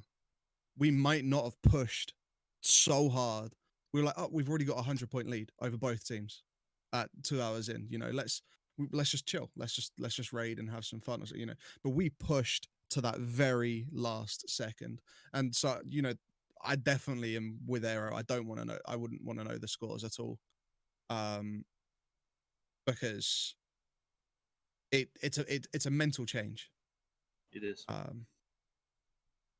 Same thing as if you're having a rough couple raids at the beginning and you're X amount of points behind, it could just almost knock you. And because of the pressure and things, you could think, oh, I fucked it, to be honest. It's one of them ones, isn't it? Whereas if you don't know quite how bad it is, you might think, oh, I've got half a chance. Or it could be the opposite thing. It could be not as bad as you think in your head. It's just about where you're at, where your mindset, innit? One thing it did make me realize, I don't know how you guys feel about this. I don't think it's an option right now in terms of evasion getting hold of like fresh accounts and stuff. I think this format would benefit from more restrictions, honestly. And the reason why I say that is I'm honestly like, if and when I compete, I'm taking a spare slick in my bag and a spare helmet. Do you know what I mean? Instead of healing, when I surgery kit and heal, I'm gonna dump a slick in the bush and wear a second one. Because I seen Peking Duck doing last night. He was running 2 Zucks. he'd get shot and then he'd swap out his Zuck. It was next level, like 300 IQ players there. But that's part and parcel of the battles. Is everyone's got there are restrictions in terms of thermals and throwables, but the kits would be nice to see a bit of restriction on it. That's what I was saying about, obviously, last week. I think we touched on it as well, didn't we? Yeah. But I know Twitchy he only had money for it because he sold his stick case the night before. He got hit level 40, sold his stick, and then he had money to play. Otherwise, he was bankrupt. Yeah, exactly. So there's the big gap there, which is almost like how much you've played like before. Yeah, honestly, like if I'm having to compete in the next couple of weeks, I'm gonna have to do the same thing. That's I'm not money farming. I can't really be asked with it. I'm just gonna sell a thick and jump in, honestly. At the end of the 3 hours of the duo tourney, as the end came to a close, I looked in my stash and I had 69 rubles. Oh, nice. Perfect. It was meant to be. You've just won Tarkov. Sounds like on Taurus on Friday.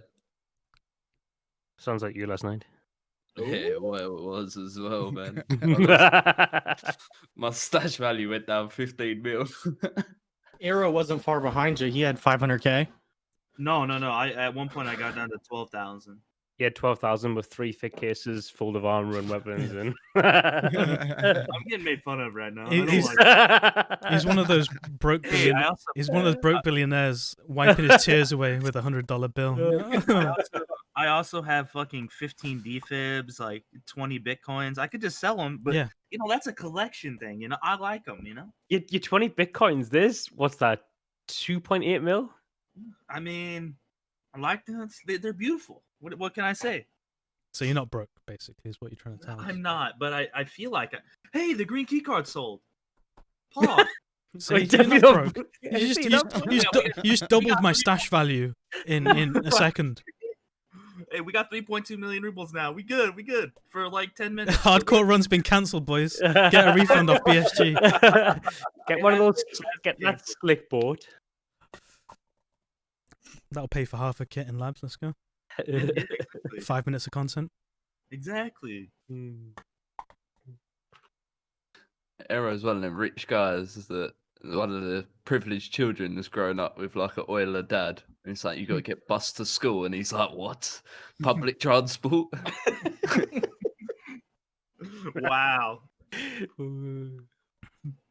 Underprivileged kid because he had to share the brand new Merc with his brother. Imagine having to share a brand new Beamer, or you know what I mean?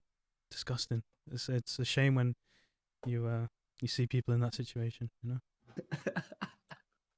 Why couldn't I have actually just had a brother? That'd be pretty lit. Hey, you've got Bandit. He's a brother to me. Yeah. As you said his name, I heard him fucking chatter out in the hallway. So Bandit Cam will probably end a lot of world conflicts. Honestly, once that animal has a camera, I think it'll probably cure COVID. Honestly. oh, is that how? So the COVID is on me now. I'm just saying, a lot of people will be happier, right? A lot of people, not just me. A lot of people will bring happiness to people's lives. Just buy a webcam. We're gonna start working on it. Okay. I thought you had a webcam. You just refused to turn it on, Era. I thought you got one sent to you. I don't have Okay. one. Well, I was supposed to get one from Rickle, but it never fell through. And then I was gonna buy one off Amazon, and they've been out of stock, so I can't get one. Well, the one that I want just, I think it's called the C920. Just a starter one. The Logitech one. Yeah. Yeah. It's the go-to one. What does a raccoon even sound like? He says, "Well, he fucking chatters, and it's really annoying." Go get Bandit and put him up to the mic. I'm not gonna try to pick his ass up. No. Mm-mm. He doesn't let me pick him up. I can pet him all day, but if I try to pick him up, he just runs. I don't know. He's weird, I guess sometimes. Weird. I mean, he's a fucking wild animal, dude. No, that was me playing a YouTube video. My bad, guys. What's next on your pet list? Nothing. A bear. A bit. I mean, that'd be pretty lit. I was thinking lion, though. Oh my god. That'd be All fun. right, Mike Tyson, chill out. Do you know what I mean? Arrow's one of them guys that buys a monkey from Vegas. I've actually literally been watching this YouTube channel of a guy that raised a bunch of lions as from their being kids or whatever the fuck they're called when they're babies. And it's actually super cool that a human can go into a pack of 6 lions and just chillax. What the fuck?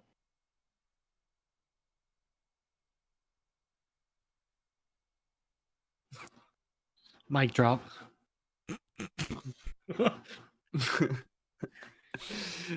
Oh, fucking. Humans can't get in the gorilla enclosure, as you guys know. R.I.P. Harambe.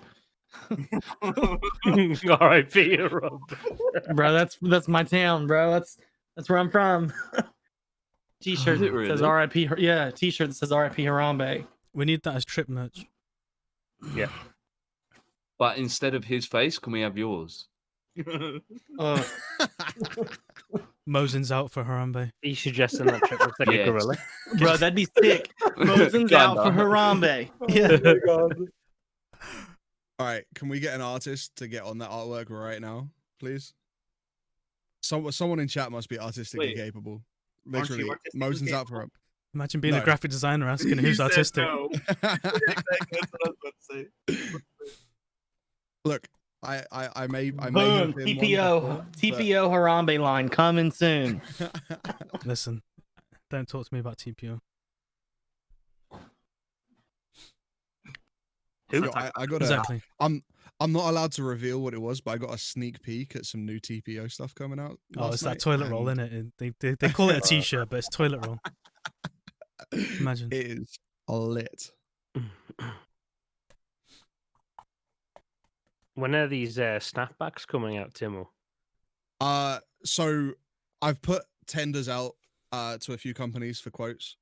And as soon as I get some pricing back, we're going to be putting a pre-order up for the first line. In the next day, 2 days, 3 days, depending on how long it takes these quotes to come back. But as soon as I've got pricing and everything sorted out with my people, then yeah, the pre-order form will be going up. I can, I can drop a mock-up for Iron to show if he wants, but I'm not that fast. I don't think it's that exciting. Was that the one on Twitter? Did I drop it on Twitter? Yeah, I think I did, didn't I? Sure. Yeah, well, that's where I I was. think. yeah. Yeah. Yeah, okay. yeah, I did, yeah.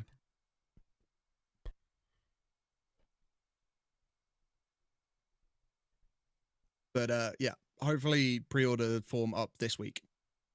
PM. Soon. When do we think Soon. 12.7? When's it going to be then? Tomorrow? Thursday? Well, I hope it's Thursday. I'm tomorrow. gonna say Tuesday. Hesley said on Thursday. Wednesday's stream or Thursday. Thursday stream, he said it was going to be this weekend or Tuesday. He Hmm. said this weekend or Tuesday. He didn't say Monday. I don't know why. I think it'll be Tuesday. I hope it's Tuesday. It's always Thursday, guys. Come on. It's always Thursday. The sooner the better. Yeah, I'm excited for it. Same. Oh, yeah. Getting a little stale at the moment. Customs just looks like it could actually be fun again. What do you mean? It's It's only back by play nowadays. I mean, I'm excited for the expansion. But I was watching Birdley. I don't know. Birdley seems to get into fun. Like as soon as right off the bat, as soon as he spawned, he runs to a 2-man and then a 3-man and another 2-man. I go customs and it's just dorms, gas station. That's it. And I'm out. No, but that's the thing. People don't give a shit about marked anymore. So it's just you can. I don't know. I'd push spawn stones. I'm a little evil, but there's a lot of cool fights. I seem whenever I go customs, I run into a few naked questers, a couple of hunter boys, and then one like MP7 boy that's like SJ6 sprinted to marked. Pretty much every raid. You guys are on the wrong servers. Go St. Louis only on US. Only St. Louis, and it'll be sweat lobbies. Dude, Nonstop. dude, it's funny you say that, Trip, because that's one of the servers I have the most fun on. Yeah, if you There's back every other so- one off and just pick that server, Yeah, so it's much good nonstop. PvP. Yeah, I love it. You guys talk about going to dorms and there just being a guy in there. I get in dorms. I get to the 3rd floor, get marked room. I jump off the balcony and there's a 5-man just sitting in the bushes, waiting for my ass to get down. That's what happens to me. Like, oh, dude. I just don't know why anyone would play customs and go dorms when resort is a thing and shoreline is a map. Because I personally. don't care about the loot. I just want to kill shit. And shoreline is a gamble, and reserve is a gamble. Like you can get like I get at least a lot of empty lobbies lately. The Really? Shoreline's been popping lately. Yeah, good Yeah, fight. shoreline has actually been pretty good lately. But at the start of the wipe, I think it was because I was the only one with keys, but I was like at the resort alone, and I can't be arsed to like just Right. loot. They've made Yeah. interchange so hard to get to the doors, to get to the power and unlock it and get back for loot. That really, I mean, a lot of the more aggressive players are playing the shorelines and the reserves. Interchange has just been sit in a dark corner and wait. sit in tech light, wait for someone to hit the power, or sit in power waiting for someone Yeah. to come there. That's literally what happens. Yeah. Like last night. Oh, that was horrible. Fuck's sake. No, but it's like Interchange used to be my favorite map. After they changed it, I played it maybe 3 times. I think it's horrible. I bought the med key when I hit level 10, and I've used it twice. I just can't get there to hit the med room at all. I ran into a full 5-man sweat just camping in around the ultra med area. Not even going to try and turn power on, just camping the tech light ultra med area, waiting for someone else to turn power on or to catch people unannounced. Like We had I it the other way around yeah. yesterday. We cleared out most of the mall. We were sitting around me and Arrow were in tech, and Phil was, I'm going to go run hit the power. He runs there, and there's a 5-man sat in power, and he dies to 995. So it wasn't exactly like these new players who are trying to figure out what they're doing. They knew what they were doing. Yeah, that's the issue We- I have with interchange.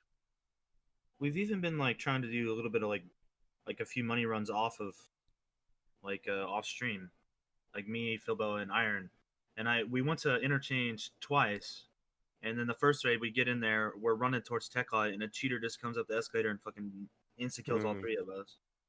That was the first cheat I've run into in a while, honestly. Yeah, same. Bro, I wish I would have recorded it. He came up the escalator. I was lean peeking the right side of one of the pillars. Like, I literally barely seen the top of the escalator, and I just fucking instant him. I was like, oh, nice. Free.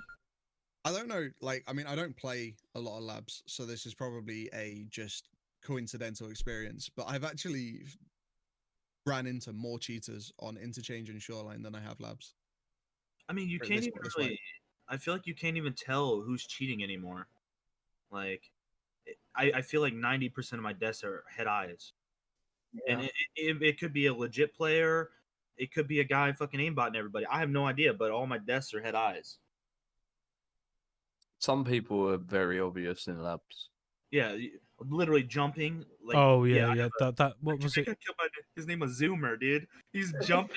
He's just fucking sprinting, jumping through labs, just jump shotting everybody through everything. It was great. We had that one Kill that it. killed us yesterday as well, actually.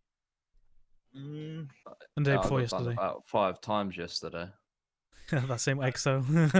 Yeah, the same dude all night long. But yeah, Ontaurus is trying to tell me he's never ran into a cheater. It's because the cheaters don't run at nighttime on Timbuk 17.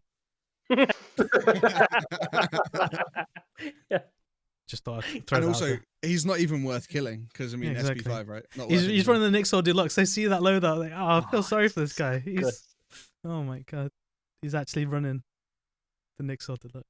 We'll have to leave him to it. He's obviously. Anyway, that's enough about him. He's what Razzle just said literally highlights everything. he's yeah, not. I think so. Am I bad or are they just better? And that's like what goes to. I think that's what's going through all our minds. I don't know. Like, I gotta be honest.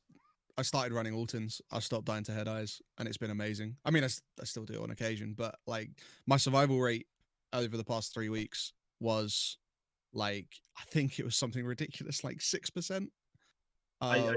And I put Altons on to start training for the duo battles. Haven't worn another helmet since, and my survival rate is back up into the 70s, 80s. that I was mean, my I can see it idea. working. Go ahead, sorry.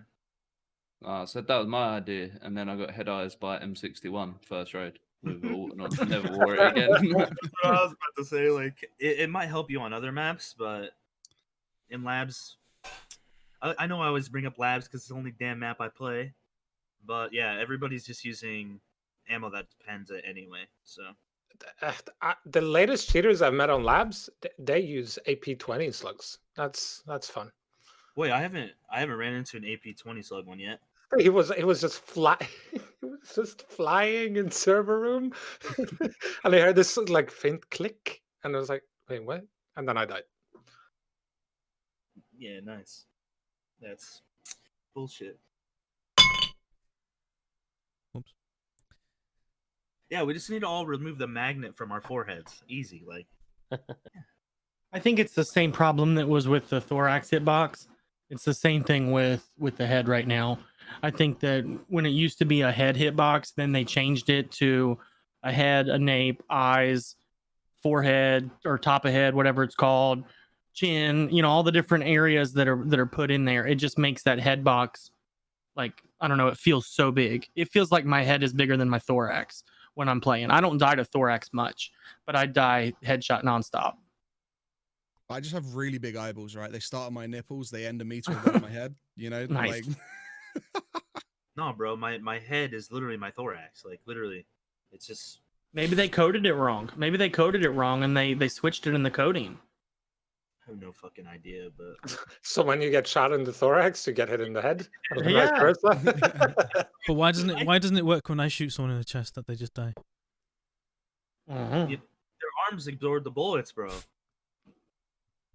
I don't fucking know. I'm just kidding. No, the arms thing is a serious thing, though. Arms absorbing bullets is ridiculous at the moment. It is. I agree. Don't need your arms anyway. I need my head and my thorax. That's for sure. I need ever my have eyes. those. I always have my arms left. I just don't ever have my head left. That's the problem. Also, there was a very subtle little thing that they didn't really touch on in the patch notes that I'm actually kind of excited about. Mhm. SV98 no longer has the trigger delay. Interesting, really? yeah. Because I was always under the suspicion that people that I spoke to, the trigger delay on SV and DVR is a slight trigger delay as well, is meant to simulate a heavy trigger. I always thought it was intentional, whether it was or not. But they're getting rid of it. It's interesting. I mean, kind of a bad way to implement it like that, in my opinion. But I don't know how they could do it another way. Realism. Yeah, I don't think they should be simulating heavy triggers. I don't either. Frankly, it's a video game. Like, Did you see their what was it he had? The 1911 with a different trigger on it and things like that. Yeah. The thing is, I that stuff's fun, but I don't use pistols, so I'm not really that fussed about it. It looks nice, but Oh, but it'd just be interesting if they do go a bit deeper with it, with stuff like that. it's that SV98 thing, Timo. I saw it in a YouTube video, but it's not in the actual notes. in the notes, it just says updated SV98 animation, hold, new animations when entering, exiting a sprint, new hold in the menu and on the loading screen. But nothing about trigger delay. No. That's a good point. But yeah, I saw it in a YouTube video as well. I don't know, I guess we'll see. I guess I don't the think they're patch getting hits, rid of we'll it, pull out an honestly. SV98. Yeah, I don't think they would. Well, that's Timo's patch ruined. I just think it'd be nice to have another bolt action that uses the Mosin round that's actually like effective, you know? Because I love the SV98. It's cheap. It's already got a Picatinny rail on top. You can chuck whatever you want on it. And in theory, like it's already got the bipod. When they actually make them do things, it could be a very, very nice bolt action rifle. But at the moment, the trigger delay just, if anyone's moving, you can't hit them almost, unless you have practiced a lot.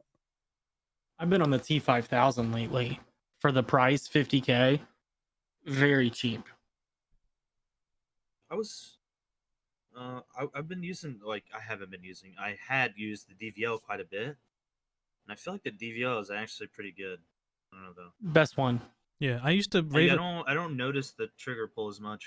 Yeah, I used to rave about the DVL, and you'd be like, the trigger delay's too much on it, and I was like, it's not as bad as the SV. It used to be my Oh, favorite. it's nowhere near as bad as the SV98 for sure. It's so quiet, and Mm-hmm. I like not last wipe, but the wipe before, I got like my sniper, the mastery on DVL, and having the sight, you being able to rebolt while still scoped in was like, it just felt so OP. It was nuts. I actually enjoyed bolt actions at that time. I mean, that's why the T5000 was the weapon I used to farm sniper.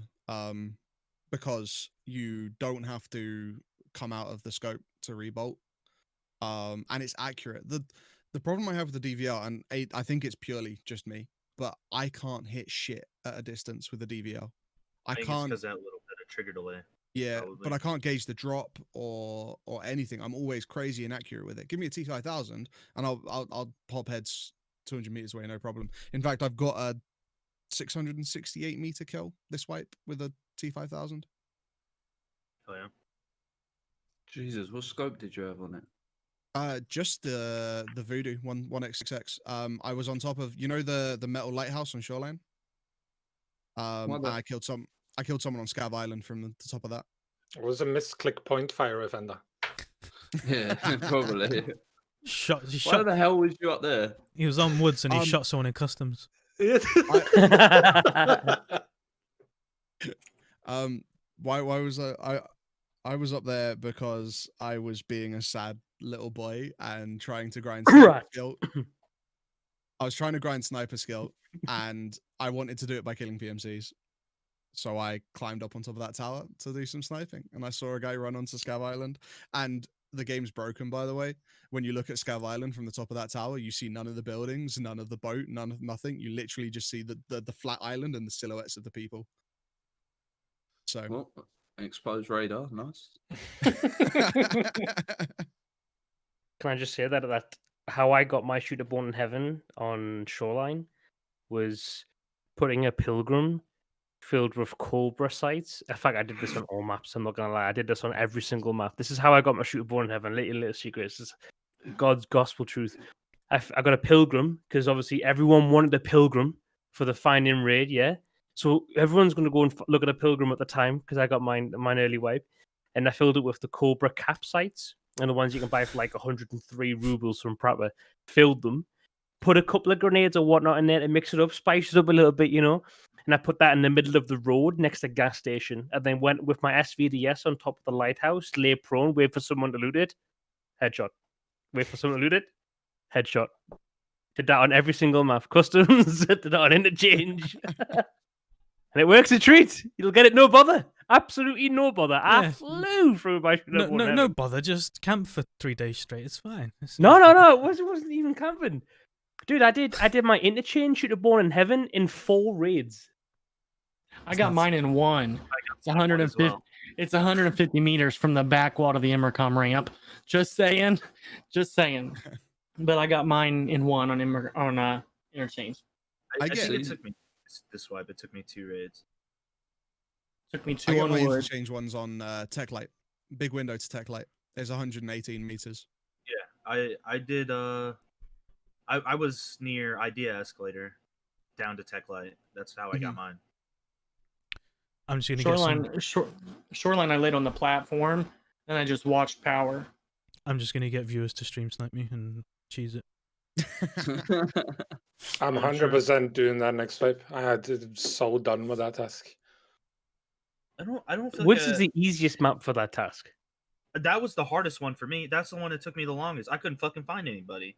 You just Customs. because everyone just runs to the middle, obviously for Sturman and other quests and whatnot, and that's where you just run to, and that's where I got all my kills really quickly on that one. The customs was the bane of my life. Customs took no. me the longest. Customs is a piece of you just spam customs until you specifically spawn at the roadblock on Big Red side. The corner where there's the red container that leads into Yeah. shack. When you get that spawn, you run back out to that to the checkpoint. You look down past the oil tanker to the other spawn in the forest down the other end. Bam, headshot, rinse and repeat. Customs is a piece of piss. Or even I- if you get to the train and you look over to Welcome to Tarkov and outside construction. Yeah, that's how I do it. Yeah, that's how I got 2 of mine. I got 2 in one raid. I was with Philbo, I'm pretty sure actually. We spawned in the back spawn, the one all the way in the back corner behind Big Red, and we literally just ran up the road, and there was 2 kids running from the train. It was just 2 free kills.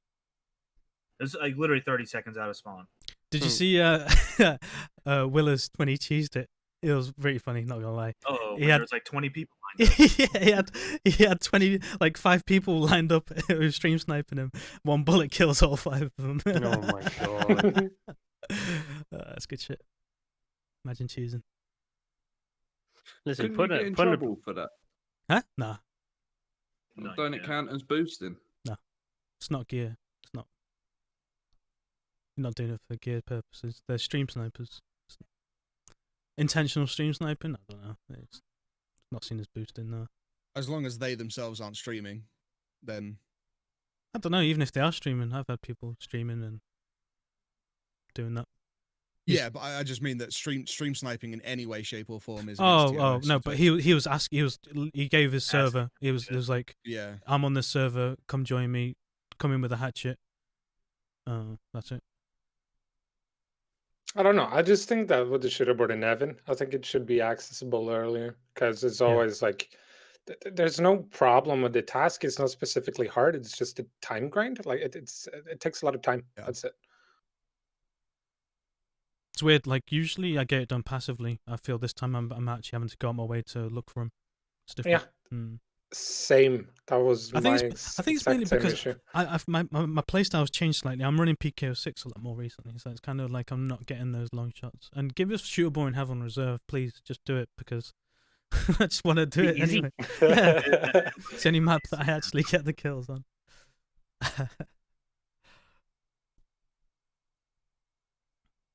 Had a guy rage unfollow me the other day, or the other week, when I had Shooterboy in Heaven and Labs as my title. He was like, "How'd you do Shooterboy in Heaven Labs?" I was like, I remember. I was there for that. "Yeah." I was like, "Don't you understand clickbait?" He was like, "Oh, unfollowed." I was like, "All right, in a bit, see ya."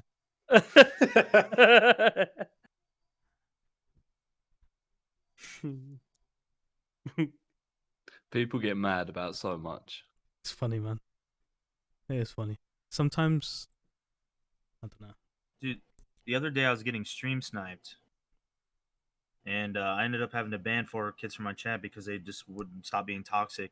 And I end my stream, and I have like 3 DMs from those 3 guys, like begging for me to unban them and shit. Like, don't be fucking toxic.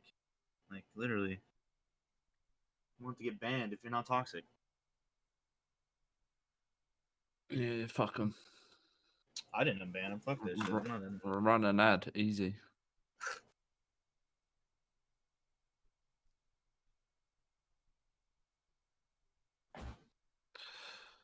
I normally hit them with a 10-minute timeout so they can think about what they say, and if they can act proper when their 10 minutes are up, then they can stay. If not, then they get banned. Most of the time they're gone. Most of the time they're gone anyway. Imagine I mean, being reasonable. After you're Yeah. toxic for like 10 minutes and continuously stream sniping me, like, I'm gonna just Sure. bye-bye. Like, I'm That's, I mean, that's quite patient, Arrow. Literally, And like someone comes in, they're being toxic, 2 sentences, bam, permaban. See you later. and then when I kill them all, they get even more toxic. Like, it's like, dude, shut. Nobody gives a shit.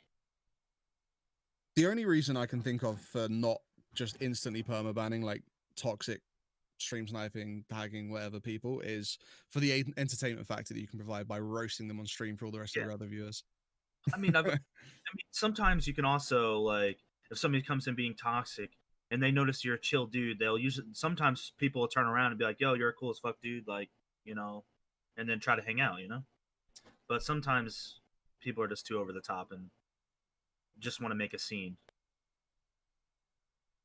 Yeah, I don't have patience for it. It's like, it's my safe space. I'm the king. Really, I'm the king, the dictator, the ruler. What I say goes. I don't Either really worship me or get out, basically. You know. There's a certain limit to toxicity that I'll accept. Because I mean, toxicity isn't always like that bad.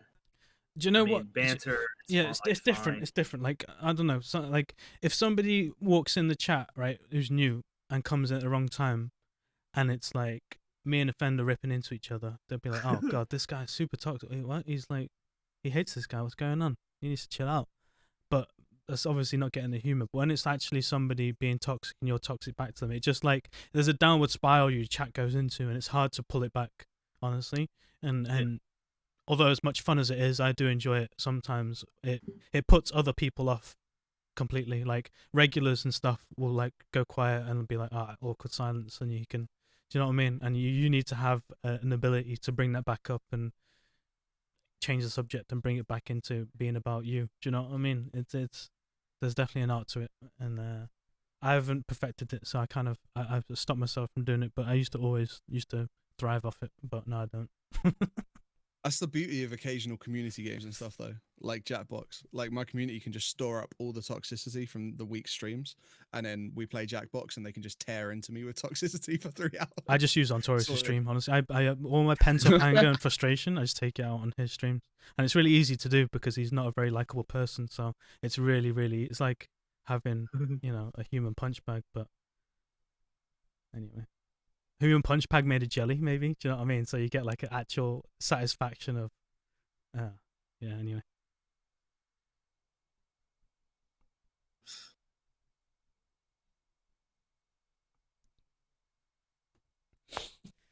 I just keep remembering somebody spending the 50k channel points to turn on Untorius's bitbot.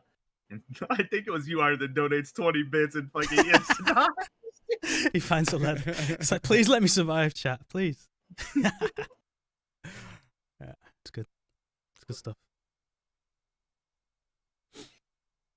All right. What else? Go on. What else was in the patch notes? I definitely read them. Oh, Ontorius is gonna hate this one. If you're matching for 45 minutes, it's gonna boot you out the queue. Who sits in it for 45 minutes? That's I've bro. read that. Tim Book 17 is rough at the minute. Scratching the. It's not as I've gone popping. 15 minutes. It's never not as mind popping as St. 40, Louis, you know. 45 minutes of matching. That would be some content, man. Oh, look who it is. Look who it fucking is. Listen, get to fuck.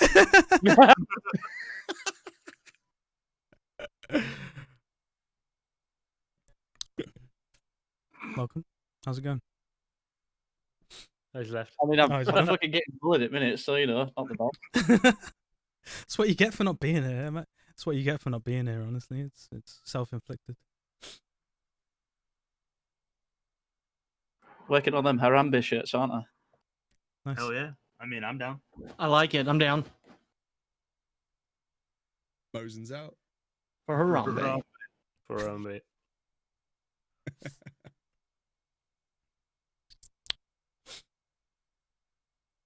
But so you're telling me people actually sat in the queue for 45 minutes and thought, maybe I'll get in a game soon. Yeah, I Yeah. think people who are farming dead servers, dead night servers, people actually do it. You know, they just stick on a YouTube video or stick on twitch.tv/Ironfist and then sit in the queue for 45 minutes and be like, let me do three raids a day. I'm grinding. You know. Not saying that my I mean- viewers are casuals, but I'm just saying that there's people out there who do that kind of thing. I mean, shit, 5 minutes I get bored. I know, right? I just went to twitch.tv/Ironfists, and he's only got one follower. I want that account, bro. Just When you're a partner, you can ask for it. yeah, yeah. When you become a partner, you can That's why change your name. Twitchy changed from Twitchy AU when he got partner, innit? He got- Yeah, I he dropped remember AU. that. And wasn't Hayes PUBG? Break was Break 71. Yeah, that's it. Well, I'm fucked. Partner privilege. There's a guy named Arrow, and he's verified. Feels bad. Oh, that's it. Hayes was Just remember that, iHaze. It must have been imagine being an iPhone user.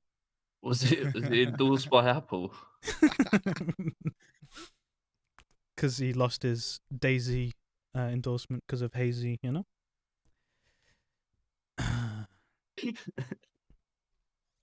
Actually, imagine calling yourself name, though. Seriously. Timo Redbeard. It's like you're about to proclaim your. Timo Redbeard. Do you hereby Um, proclaim Mosen's out for Harambe shirts? That's Zach.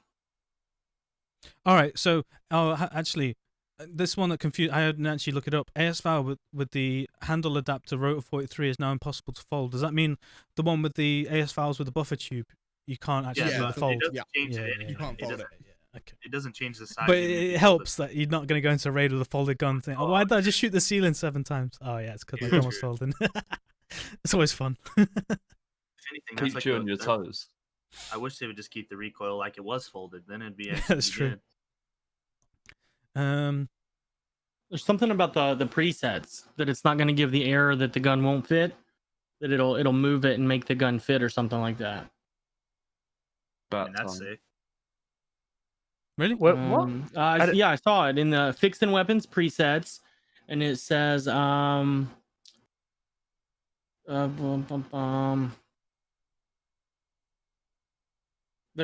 a thing I never saw that fix. oh, where did it go? So the ones we got is display an indicator for you have mods to build. That's a different one. Bug when you could have the built with the wrong mod, and it's not in the preset. Disassembly bug, ability to select items blocked for purchase. Select pack of items are no longer displayed in purchases. Purchase list presets no longer display with the player's own offers. Okay.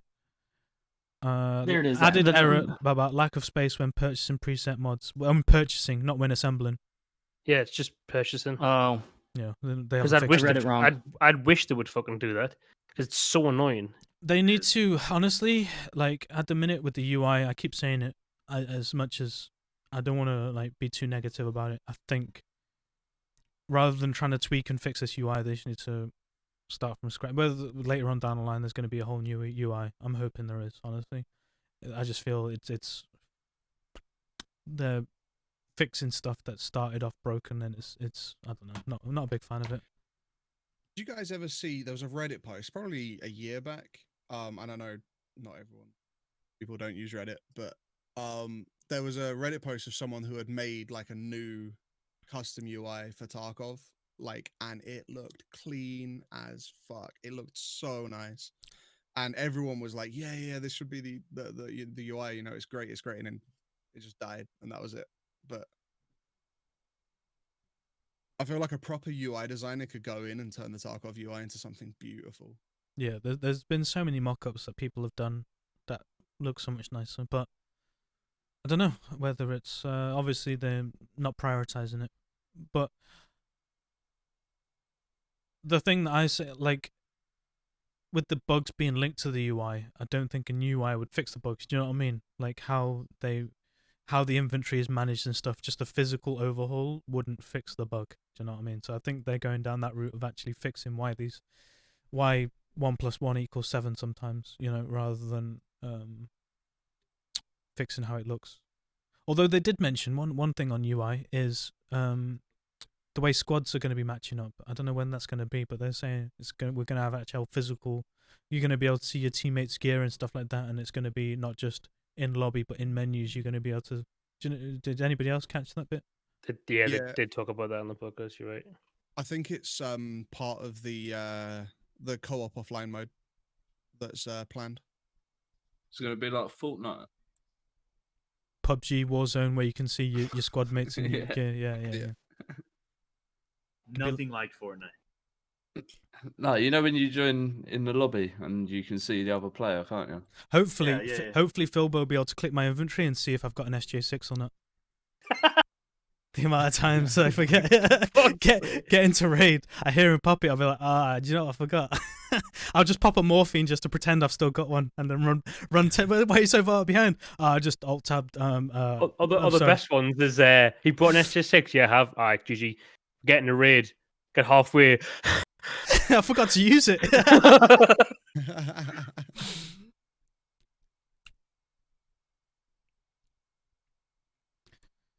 I burned through so many SJ6s on the Duo Battle Tournament. Mate, Literally, seeing, like popping. That's why, like, because I'm helping out with the more behind. I'm kind of removing myself as a player sometimes and seeing it as a bigger picture. Some of the competitors in the duo that you went up against, having 12 VOGs and 3 SJ6s. Do you know what I mean? And although it doesn't give you a huge advantage, sometimes it does. It depends how you use it. Do you know what I mean? But I would like to see more restrictions. But I don't want it to be fully locked down where it's like everyone's just tier 3 armor and AKs. I just want to see maybe little tiny restrictions here and there. Obviously, Sigma's not a big fan of thermal, so that's out of the window. That's one restriction on there. But in terms of gear restrictions, I think that would definitely help the dynamic for sure. I'm a massive supporter of the idea that instead of restricting gear, everybody starts on an account with like say 10 million rubles, and you have that 10 million to run you from start to end. You can spend it however you want, but you can't have a penny more than that, you know? I think that would be so awesome. It'd be a lot harder to set up though. Give me 1 second. You can carry on that one. Would it be that like if Aero, like we got to a point which I think, to be honest, I think maybe not this season but next season of Sigma's battles, I think they're gonna have battles accounts for the tournament. I genuinely think they will. I think BSG is going to see how crazy successful this all is. They're going to support it massively, and they're going to want to give the option for those extra accounts like they've done with Twitch Rivals and all that sort of thing. And then it won't be that hard to set up. You take the tournament, you go, you give, like, you make the tournament 3.5 hours or 4 hours, and the first half an hour or hour or whatever, like players get access to their accounts, but they're not allowed to raid, and they can just set up their gear for the tournament with a set amount of rubles, and then you go, sort of thing.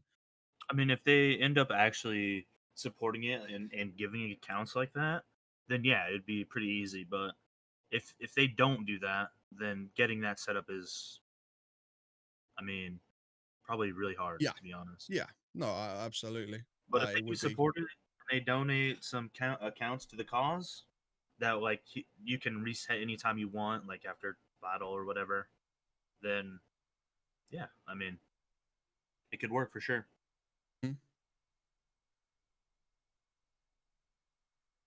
Hopefully Because that's we know some BSG. yeah. So go on. I was gonna say, we know BSG have the power to set what an account starts with, so they could literally make 6 accounts that are the duo battle accounts, and those accounts, every time they get reset, they come back live with exactly 10 million rubles or whatever it is, and like everything ready to go. Like the flea market already shut down, or left on, or whatever, you know, whatever the rule set dictates. We know BSG can do that. We saw it in the flea, like in Twitch Rivals and stuff. So I feel like it could be like perfect. It could be, yeah. It'd be awesome. Oh, it would 10 be great. million too much though. Yeah. 10 million's way too much. It'd have to be lower. You know, Do you 3-4 think- million. Yeah, 'cause 3-4 million to make it an entertaining, to make it a grind, to not make it, you know, slick, fast. You know, 10 million, you should be able to play for the day with the top tiered everything. So Offender's just think- shaking his head. Hell no. Hell no. I think pretty much all of the duo teams on the duo tournament just gone spent 20 plus. I think Yeah. 10 mil is a fine amount, to be honest. Yeah. I mean, including ammo, you have nothing in your stats. 10 million rubles to get you through a 3-hour thing. I mean, that gives you a little wiggle room for a few deaths if that happens, especially if you're running high tier stuff. And it also gives you like questions, right? Do you invest in a sit case for storing all the tags, or do you like what do you do? What do you not go for a sit case, and then like you have to, like, you know, depending on what container that account has, maybe you actually risk not being able to pull some tags out of the raid or something, you know. I think I would, the yeah. money determines the pace though. When you're thinking about a set account, 10 million realistically means you can buy whatever you want. You can run in and out. If your teammate dies, you don't insure his stuff, you don't loot dead players, you don't get the Tarkov experience per se. It's in and out. So if that number's lessened, then you're truly kind of getting that Tarkov experience. You're trying to manage it, to loot it, to grow your character. Even though it's a 3-hour and done mark, you're showing what Tarkov is competitively in its day-to-day kind of feel, versus 10 million that you can just run through and no worries at all. I think it also throws in the other aspect of, if you kill a player and he's right next to you, do you just quickly pick up his loot, do the time over money, that sort of? Right now you don't. You take his tag and you leave his loot, maybe his gun, Exactly. and you roll right on. And it's constantly, you lose because you don't pick up anything. You'll run by graphics cards and leave them because you're literally just trying to get another tag or another quest item or anything. You're leaving so much kind of undone. So if that money was less and you you actually had to make those decisions that, do I spend a little bit of time to farm up some money or some gear, or do I just put it all out there and run in nonstop? Yeah, exactly. I think it bit more decision making comes Right. into play. Yeah, no, I agree with that. I mean, we shouldn't be able to sit here and think, Iron sits here and he says, I hope I'm not picked for the next couple weeks because I don't know what I'm gonna do. I don't got the money. I don't got the slicks and the armor and the ammo, and that's all flushed in 3 hours. And so it's just kind of, we play every day, and it's never really been about the money. So that duo battle should really be, if it was on a fresh account and everyone had the same, you know what I mean, the same area, the money shouldn't be the thing either. It should be the full experience. For sure. I think Yeah. that's the thing with the solos as well, because it's not like, how many raids can you do in 3 hours? It's like a one and done Right. thing. You do the whole maps in rotation. It's more of a Tarkov experience, if you know what I mean. And Right. and the PvP points aren't weighted as heavily. It's more about the objectives and stuff like that, looting stuff, dropping something here, going somewhere, finding a bag that's been dropped, etc. It feels more Tarkov-y in that respect. That's why, my eyes have been open to the solos. Honestly, after yesterday, obviously I've seen glimpses of it from last season, but not as in depth as I was watching from start to finish last night. When I did duos last season against you guys, I think I put together 12 kits, and by the end of it, I had 2 kits left. Every time I went down, my teammate left me where I was, rolled right on. Just because that's extra time, that's the revenue is nothing, the insurance is nothing. You're trying to just compete right then. So with that, you know what I mean, with that locked in 3-hour account, you're still going to do the same thing, or maybe you're not. Maybe you don't have the money. Your teammate doesn't have the money to buy another armor. Maybe you do got to bring it out to help him out. So I don't know. It opened up a lot more, I think. I think I died twice during the first week or the first I died a duo lot. battle. I made 15 kits and I lost 2. We used 11. I'm pretty sure. Well, we had 11 raids. I remember. I made 18. Yeah, I remember. Was it semifinals? Yeah, semifinals.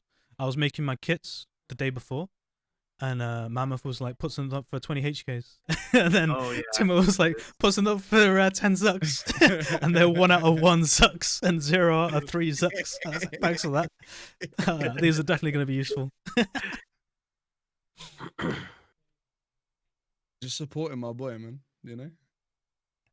Imagine not being able to do that now as well because of RNT.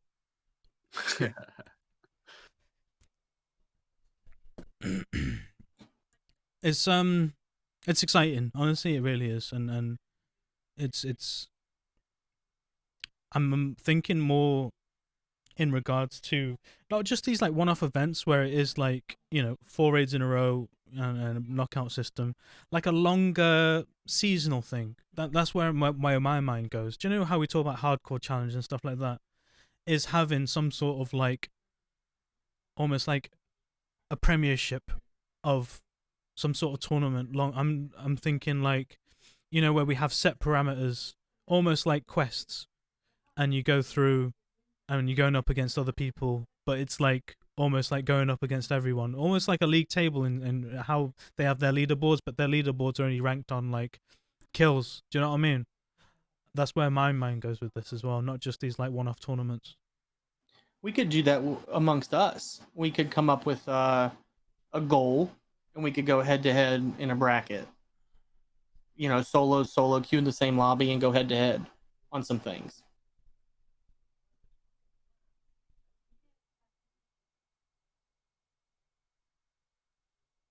So many possibilities. Like if Evasion did get that integration, of what Twitch Rivals had in terms of bingo cards and restrictions on accounts, it would be huge. Like endless possibilities, and I think that's why the amount of exposure and stuff that we got at the minute is great to see. It's definitely got a lot of potential. Obviously, each one they do Yeah. gets more and more refined. I'm really like, I won't say I'm disappointed, but the amount of responses I've had from bigger, like I've reached out to so many like people who are way out of my league in terms of purple check marks and been like, this tournament will be really good for you, blah blah blah. I've done a whole pitch talking about BSG's eyes being on it, and referring back to Twitch rivals, and I'd really think that not only it would be good for you, it would be good for the general wider Tarkov community. And the response I get is, "Oh, I don't like looting stuff for points." And it's just like it's really disappointing when I get that response. So many people have responded with that. You'd be surprised, and it's like it's not about that. They're missing the point. That's why I want people to actually watch it and see what it's about. It's really you're really missing. When you see the rules and you'd be like, oh yeah, and looting for points is kind of Twitch rivals, all that Code Red stuff. Do you know what I mean? And it's people kind of really missing the point on it. The thing I hate the most about that is that their answer would be different if Pestily sent them the same exact thing. Yeah, I guess. I don't know. Maybe not, because there's other people that Sigma's had the same response as well when she's reached out. Do you know what I mean? So I think it's just people's mindsets, and it's unfortunate. Their loss. I guess, but it would help. I'd like to say that. Do you know what I mean? But having some of these guys and girls in there who are like, just to boost, even if they're half-ass it, or that's why.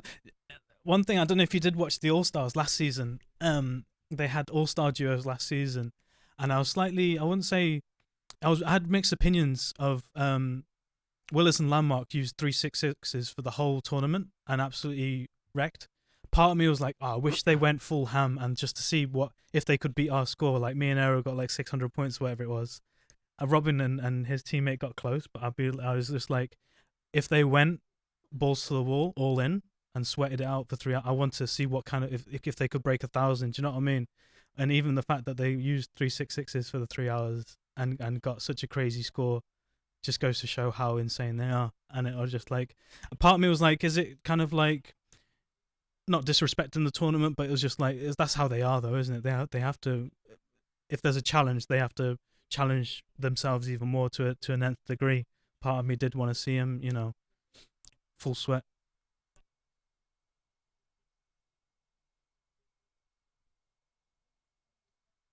But I think it was mainly because they were scared of not being able to beat our score. But side note. You'd like to think so. I know so.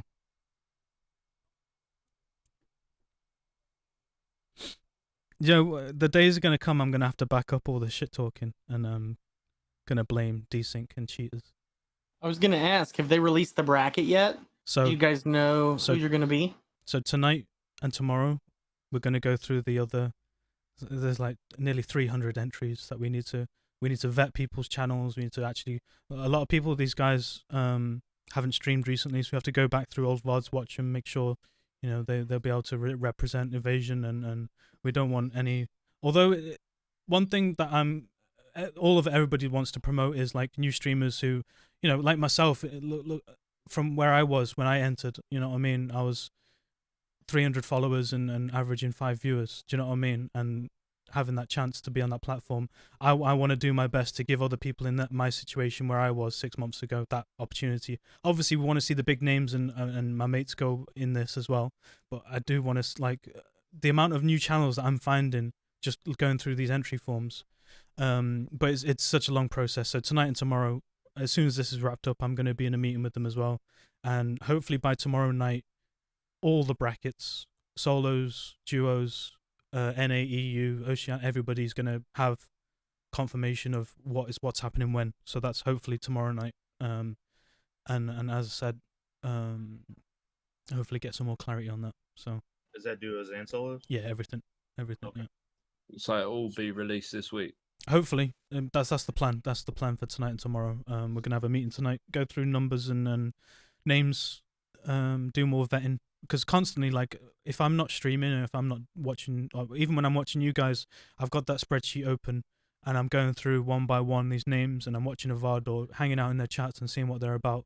And that's what all the battle mods are doing right now. And it's nearly 300 people that we've gone. Obviously, there's people in there. It's like, we know what they're about. They're returning entries, so they kind of get a green light straight away. But the green light doesn't mean a green light means that we know that they're channel suitable.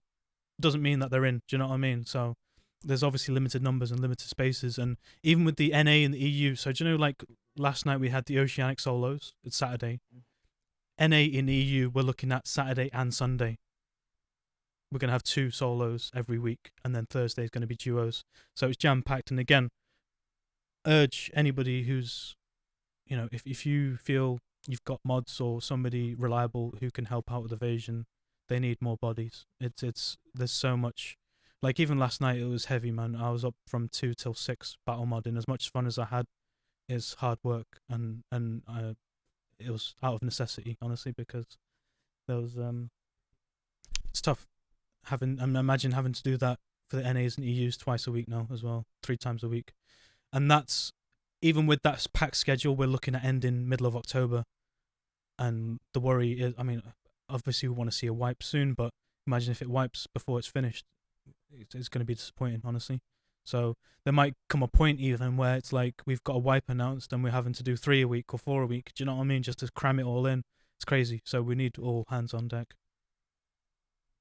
To be honest, I'd love to help, but the only problem I have is that I don't feel like I'd be able to offer a lot of help because of my schedule and time zones and that's stuff, and I understandable. can't go past 10 o'clock at night, sort of thing, or 11, you know.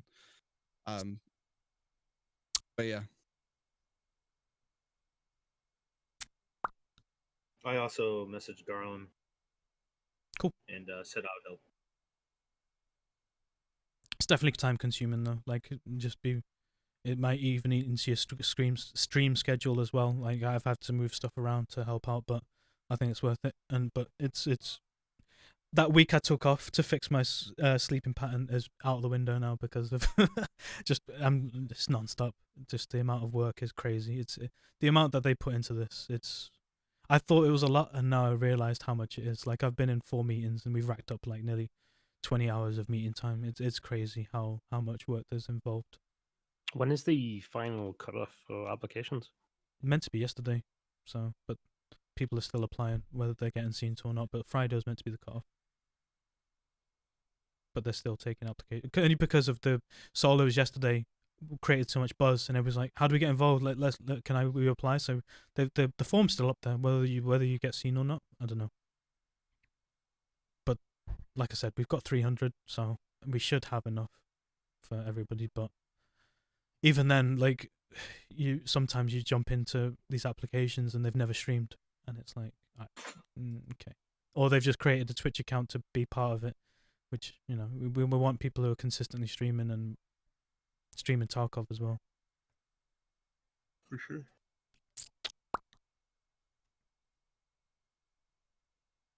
That was the other thing as well, because it's been like three months since wipe. If Twitch, if BSG were more involved in it, you know, be able to do this like day one wipe. If there was like set accounts with set restrictions and stuff like that. The thing is, they waited this long so that people are sitting on, you know, or people have achieved what they wanted to in the wipe in terms of, you know, hitting 40, getting Kappa, etc., and then having it. But even then, people are still complaining that, like, it's like, I've got Kappa, but not a Gamma, and it's like certain items go in a Kappa and not in a Gamma, and it's funny, but it's all down to game knowledge and just experience, really. It's like, does somebody with an alpha container, are they disadvantaged because they can't put a cat statue in there? Do you know what I mean? It's like, it's meant to be. It's the way Tarkov is. Do you know what I mean? So Pay to win. there is Solster. His name's Dimitri.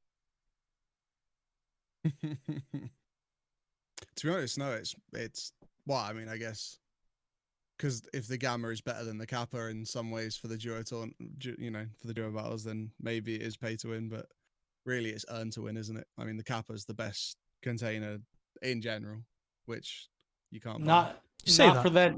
Not for the duos though. Nah, it's not. Not for the duos, yeah, no. The duos is Gamma heavy, so you know, here it is. Don't know if I'm gonna make it or not, but I don't have a Gamma.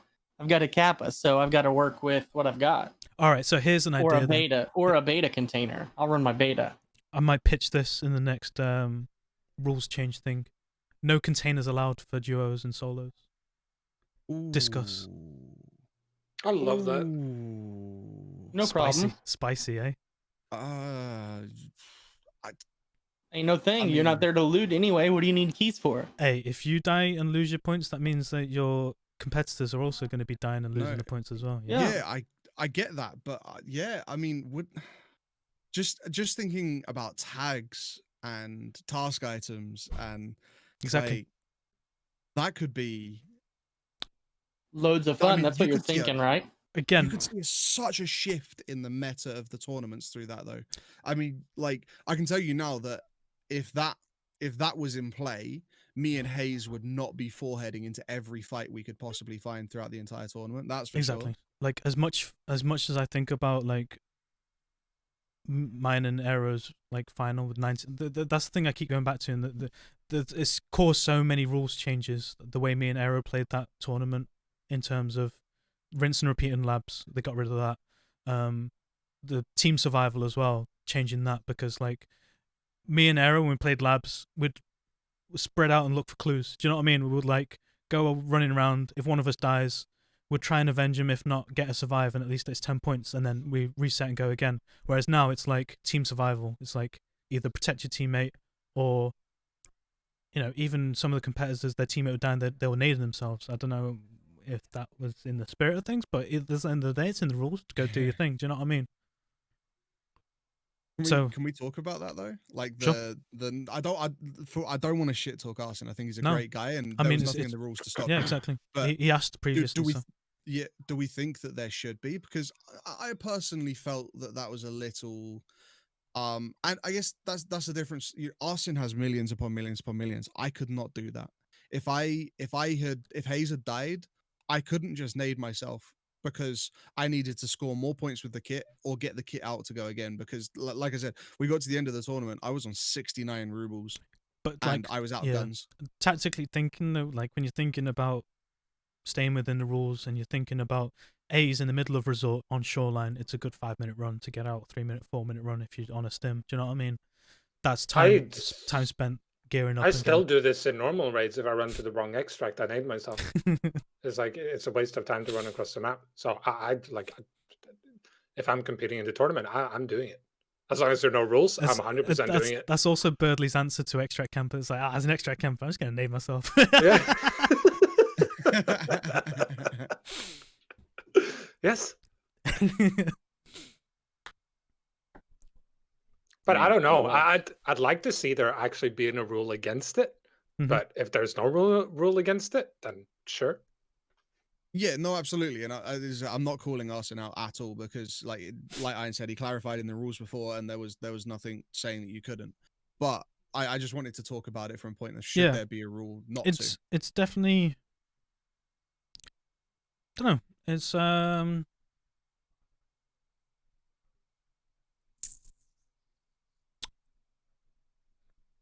because when I was like spitballing ideas, I was saying like minus points for intentional death or like disconnecting. But then again, people, like I was saying to you guys, because there was one point when you asked me during the battle, can we intentionally kill ourselves? I was like, just go run at a scav and let him kill you, rather than nading yourself. Do you know what I mean? But not we would have deducted points or anything. But that's how I would have done it. Do you know what I mean? As much of a waste of time as it was, rather than running all the way to extract, it's still better that way. No, yeah, I get that for sure. I mean, I think for me, like, obviously I didn't know it had happened until afterwards, and me and Hayes were talking about it.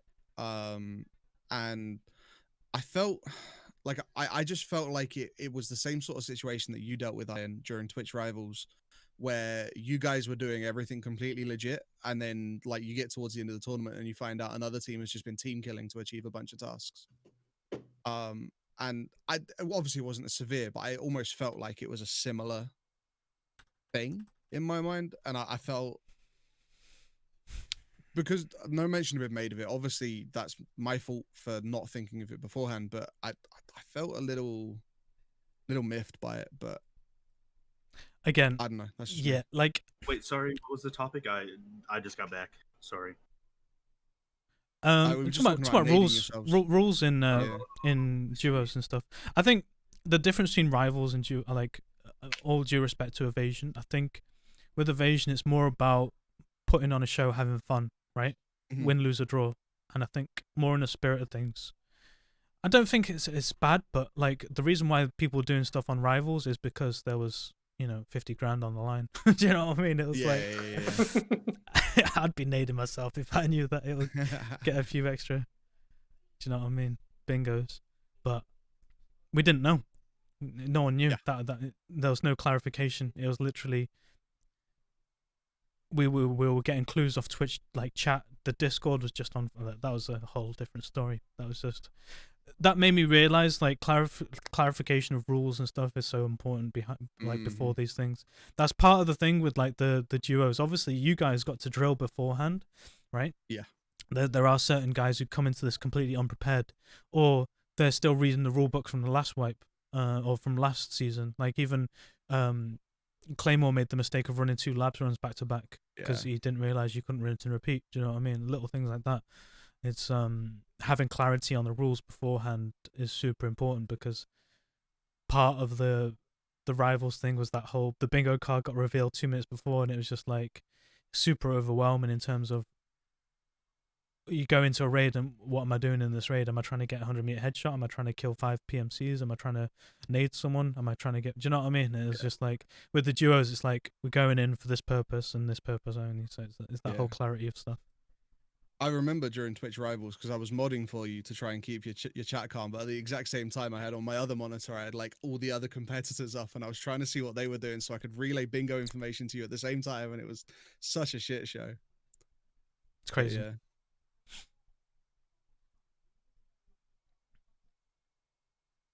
All in all, though, like whatever take is taken from it, I think the show that was put on in the duos, I haven't watched the solo VOD yet, but I do plan to. Amazing. Everybody that I've spoken to that has watched it thought that it was some of the best entertainment there has been on Twitch for Tarkov ever. So, I mean, there was a VOD somewhere of the season 2 final somewhere. Apparently that was really good.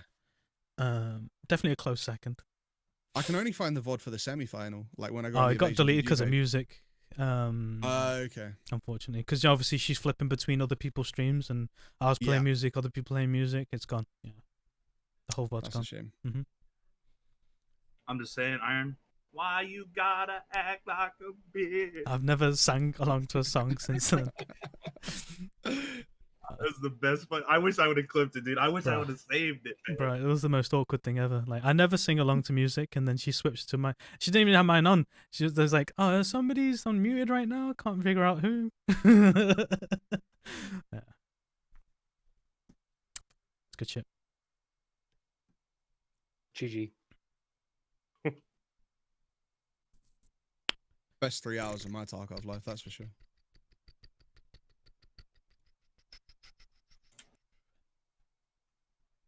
For sure. It's always super fun. Are you going to be winning it then? Are you actually... Of course we fucking are, dude. Come on, what kind of question's that? I see you. Are you in for... What do you see? Is everybody who put in for duos put in for solos as well? Mm-hmm. I did not, actually. I put in for solos last season, but obviously when the new form came out, I didn't actually put in for solos this time. But frankly, I'm a very nervous person. Can you participate in both, can you? Yeah. Yeah, there's a tick box on it if you want to be in the solos and duos. I thought it was a case of you could only participate in either or. No, there's a bunch of people being in both. Yeah.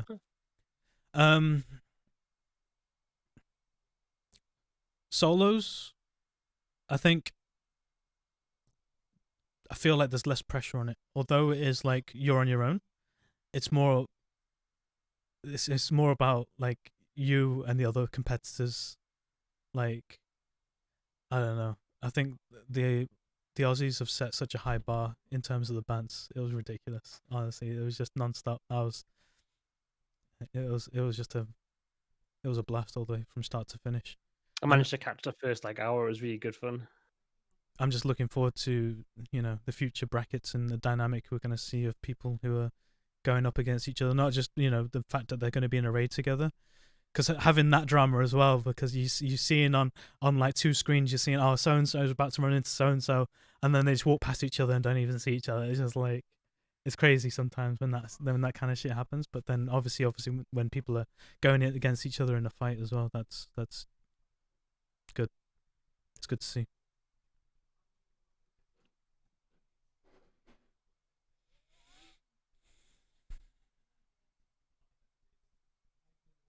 Random tangent. Hmm. In the fixes of the patch notes, Mhm.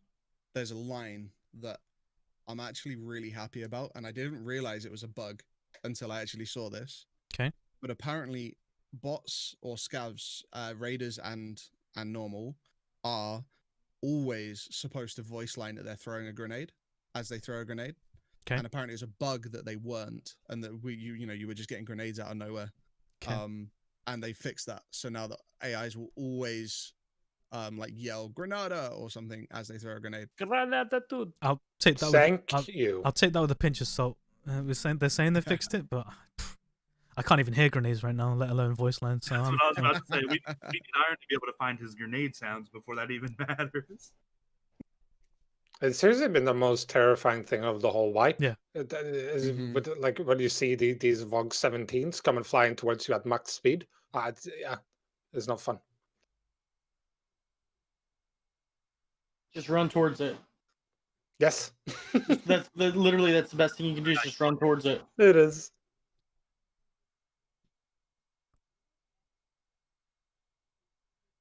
So Hayes is asking about the solo. I'll put up a graphic for the rules in the solos because it's so much different to the duos. Basically, Hayes, for the solos you do each map once, and for each map you've got a set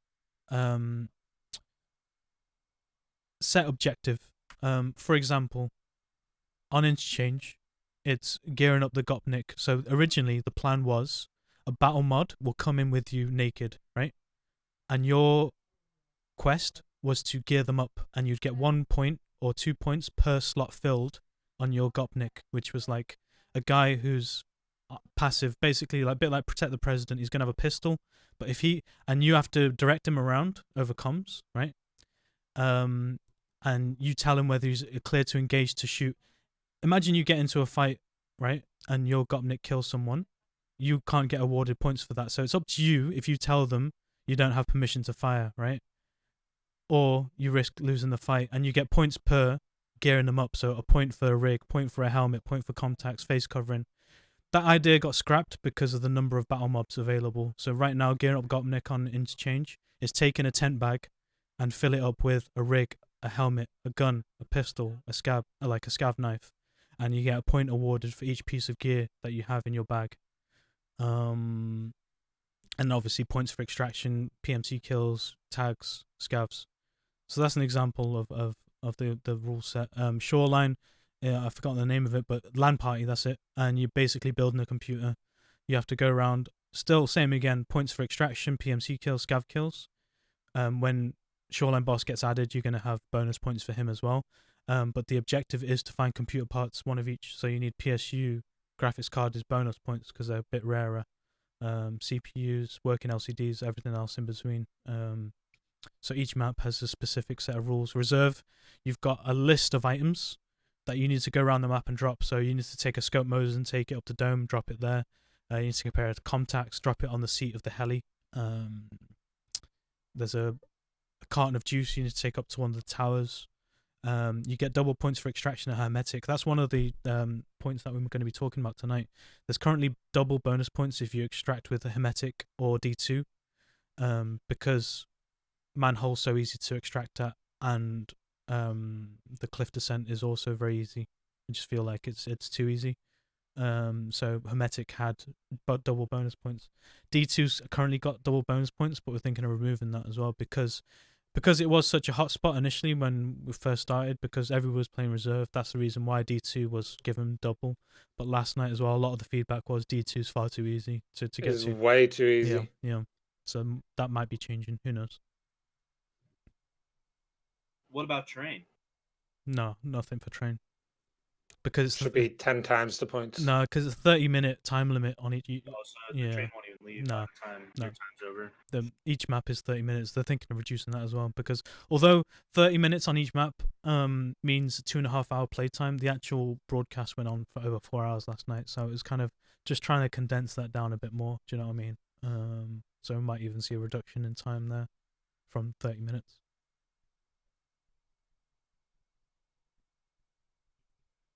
It's interesting. Like, it's very creative how they've come up with these rules, and it's obviously, you know, always willing to hear viewers' feedback. You know, there's feedback forms for everybody in terms of the viewers and competitors alike, and you know, have patience with the battle mods in the future as well. Just moving forward, trying to iron out a few kinks in terms of, you know, figuring out what's acceptable, what's not, and whatnot. So we'll see. Hopefully we can improve it and fine tune it to a really good product. I think it's fantastic, though. Mm-hmm. I think it is. Really, really enjoy it.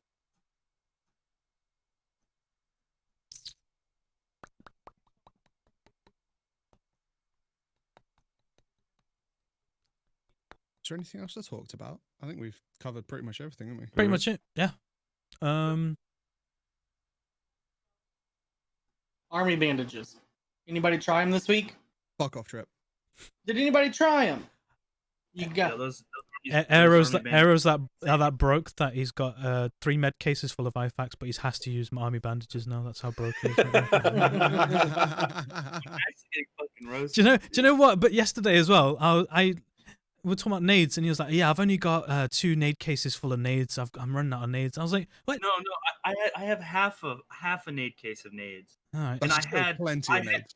had fucking 2 full and half my stash full of nades. I'm hearing excuses here. it was bad. I have survived 3 raids in probably the last 80. Okay, It's like because you got a thick case full of slicks and you're not wearing them. I wore 9 slicks 2 days ago. It didn't save my ass at all. Still hearing excuses. I was gonna say, can anyone hear that excuse? Or I'm just a potato at the moment, man. I feel like I don't know, dude. Aim isn't there anymore. We got to find the aim point, or just Just click stop it. getting head-eyed. just click on heads, bruv. That's too hard. Clearly, Aim for their stomach. You'll hit them in the head. Just Yeah. you're Well- probably right. Actually, maybe that's the play. Mm-hmm. Just whatever happens, please don't wipe your account. Why not? You're gonna regret it. You're gonna grind to Capra again and then get bored again. And then- Listen, Arrow, I did that like before the duo tournaments last fight. I was like level 30 or something, and having to constantly run around with 3 blue stims and 3 red stims, it was painful. I had a problem last duo battles where I had 100 million rubles, but every time I would go in a raid, the game would delete. Oh 15 million. yeah, that was great. I would go in, I would either survive or die, and then when I'd get out of the raid, my it went from 100 mil down to 85 mil. Yeah, And that then was 85 mil down to, that was day one it of was the just- weight system patch. yeah. Mhm. So Yeah. I ended up spending 45 mil in 995 building M4 slicks just Oh, in case. it was my great. Murphy I just found kept it going. hilarious. I remember you were freaking out, but I thought it was the I was funniest thing like, ever. I literally spent 2 hours buying stuff because I'm like, I don't know what I'm gonna need. I don't know what I'm gonna need. I was in like, a few just days. give me like, all your money. You're gonna lose it anyway. It's fine. Don't worry about it. Didn't you shortly after that, like, manage to convert your EOD account to a standard account as well? Can we not talk about this? You know, I had a nice, generous viewer give me an account, and he wasn't sure if the code would work. So what do? I assumed there was going to be like a failsafe on my account. So I put the code into my account. No, it just overwrites EOD, deletes my gamma, my red key card, everything. And it says, now you're alpha. You got an alpha container, brother. Just saying, when you assume you make an ass out of you and me. I know. The thing is that I messaged BSG. They changed my account back to EOD and everything. And they're like, oh, you want your gamma back? Oh, you're going to have to reset your account to do that. Really, dude? Like, come on. By the way, guys, I'm Birdly TV. I got the first capper in the world. Thank Oh, you. yeah, you know, are. Give me praise. Wish. That's a lie. Fake and a fraud. I'm not pretty enough to be Birdly TV. Just saying. I've got too much hair too. I've put a request in for Twitch so I can change my name. It's going to be Timo_NoBeard. I fixed Ontorius' Who are label. you? Sounds good. I feel bad for Iron. The I feel- birdie just come back and fuck him up again. What's wrong? I feel like we should have some sort of like etiquette where like if we have to be right back or something, we just like on our end like cover over our camera or something rather than Yeah. Who are you? Ontorius. But I was so scared to turn on my camera because I didn't want to disturb the nameplate.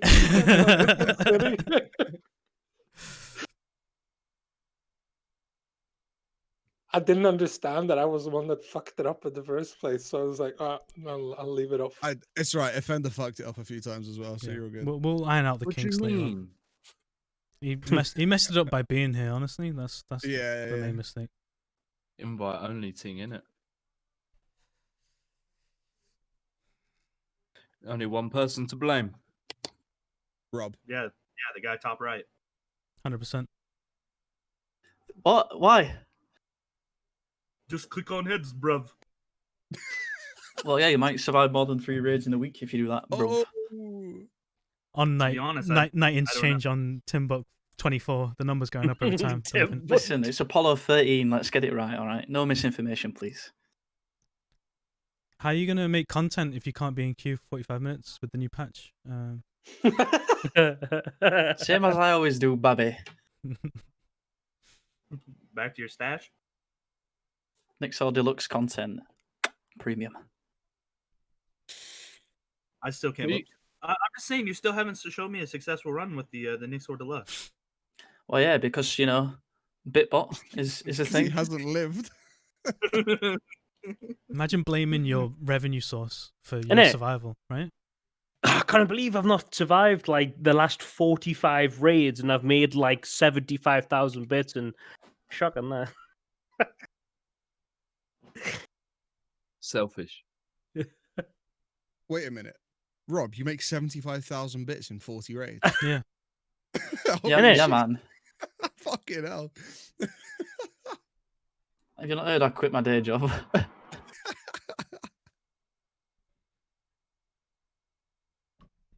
I'm just saying, it only takes 20 bits to get him killed. So I improved that the other day. Literally 20 Activated bits. That's all it takes. Activated bit for June. As if There's he 20 needed. bits. He, it did, gets- he didn't need my help to die. He really didn't. It was just for comedic effect. Honestly, and it worked. I was gonna say Do you know it what- do- takes 0 bits. Do you know what the best bit about it was? The guy that killed you as well, because he voice lined. He thought that he baited you with with a bare Yeah, voice get in line. chat like he got him. It's like a Dickie Needle spam baited you. It's like yeah, all right, GG. No, mate, he didn't. See you later.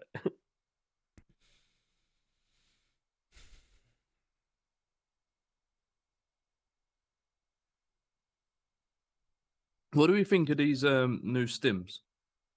Interesting. I guess we don't really know what they do yet, do we? I mean, Yeah, we know what they they do. showed but the we We've don't got effects. the know numbers, exactly yeah. how they work, They showed the what they're effects. act- Yeah, they showed. Well, I bugged. the one that's called hold on, let me find it. Obba dobba lobba Oh yeah, Obdolbos gives you 10 strength and 20 endurance for 1,000 seconds. It's about 15, 16 minutes of Yep. plus 20 endurance. So it's That's pretty. it's also an 18-second 1800 second painkiller. So 30-minute painkiller. Sounds pretty balanced to me. Stamina recovery is plus 0.15 for 30 minutes. Plus endurance. Plus 10 endurance for half an hour. Plus 20 strength for half an hour. Plus 20 stress resistance for half an hour as well. This is all Obdobolus. Sounds pretty balanced to me. Mule is increased weight limit by 50% for 900 seconds. What's that? Quick maths. 900 seconds. 13 minutes or something like that. Oh wait. Isn't it It's like 5 different answers. I love it. It's 15 Number minutes. Wang. Yeah, 15 minutes. 15 minutes. The thing is though, these stims are literally only going to be available from Sanitar, and he's probably only going to have one of each on him. Sure, but they're going to be available on the fleet. Yeah. Yeah, But I Basically, imagine you they'll get, be you get a mule. You put one in your bag, then you load up a labs kit with the weapons box in your bag. Away you go. I mean, Mule's only what 50% increase, so that means that the top end It'll like be 100, the- 120 kilos rather than 80, or like Yeah. about the 115. change. I don't know if the changes to elite strength, where it used to not count your kit at all. It would just take the weight backpack. Yeah. Now it just doesn't calculate your gun weight, right? Yeah, So your guns and your bag won't be calculated. your guns in your bag, so only your kit will be. So your armor, helmet, rig. So it's gonna be busted as shit. Great. Okay. How Well- many people actually get elite strength in a wipe though? Lots. I mean, Well, The that's people what who my play plan is for labs. tomorrow, is to start throwing grenades. You'll see. No names. You'll see certain streamers off stream in the Discord with their mods whacking each other with crowbars for sure. As soon as they.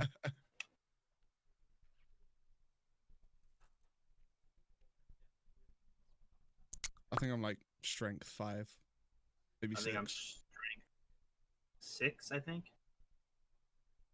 What? You play labs only? Yeah. I haven't chosen shit, and I'm level 12 now. I But have you- no idea how. Well, I haven't. Also You are in the level last, 62 though, Birdie. I'm level 50. And yeah, but every 1500 Every- raids. every single fight he gets in, he throws his bag first, and then gets in a fight, and then puts his bag back on. So the What's your- bulk of his labs, he's not not overweight. How many raids do you have though? 1500, I think. I think I almost have half your raids. I think. Yeah, Also, I'm arrows very too quick broke in for and out. grenades. Maybe yeah. that's, but maybe that's actually it, Arrow, because I think I get max points on strength like every raid, but I don't. Yeah, I just always throw grenades. I throw a lot of nades as well, but one second, I'm getting on right now to make sure it's 6. I think my endurance is like 21 or something though. Yeah, 21 endurance, And almost what level are you? 59. I'm almost double your endurance as well. I'm level 6 strength, 21 endurance. I'm the same as you, Arrow, What level are you talking about? 53. I never survive a fucking raid. I don't ever get past the first 30 seconds of a raid. I feel like the babby here. I got 14 endurance and 5 strength. I'm double have- that. I have 922 raids. I'm gonna log in and check now. Actually, Yeah, let me boot up. But wait, I've- do you use your FP100 filters? I don't. yes, No. all the time. Well, there you have it. I have them on 24/7. Yeah, I don't I haven't- really. Also, in the last like 2 weeks, I've played Tarkov Yes. like 3 hours a day. So, Yeah. I haven't hit 400 raids yet this wipe. No, but you play. That's it's really cool. You play long raids. I I'm do, just yeah, too I- impatient. Yeah. Should If I we? don't Should we? find the player, I leave. yes.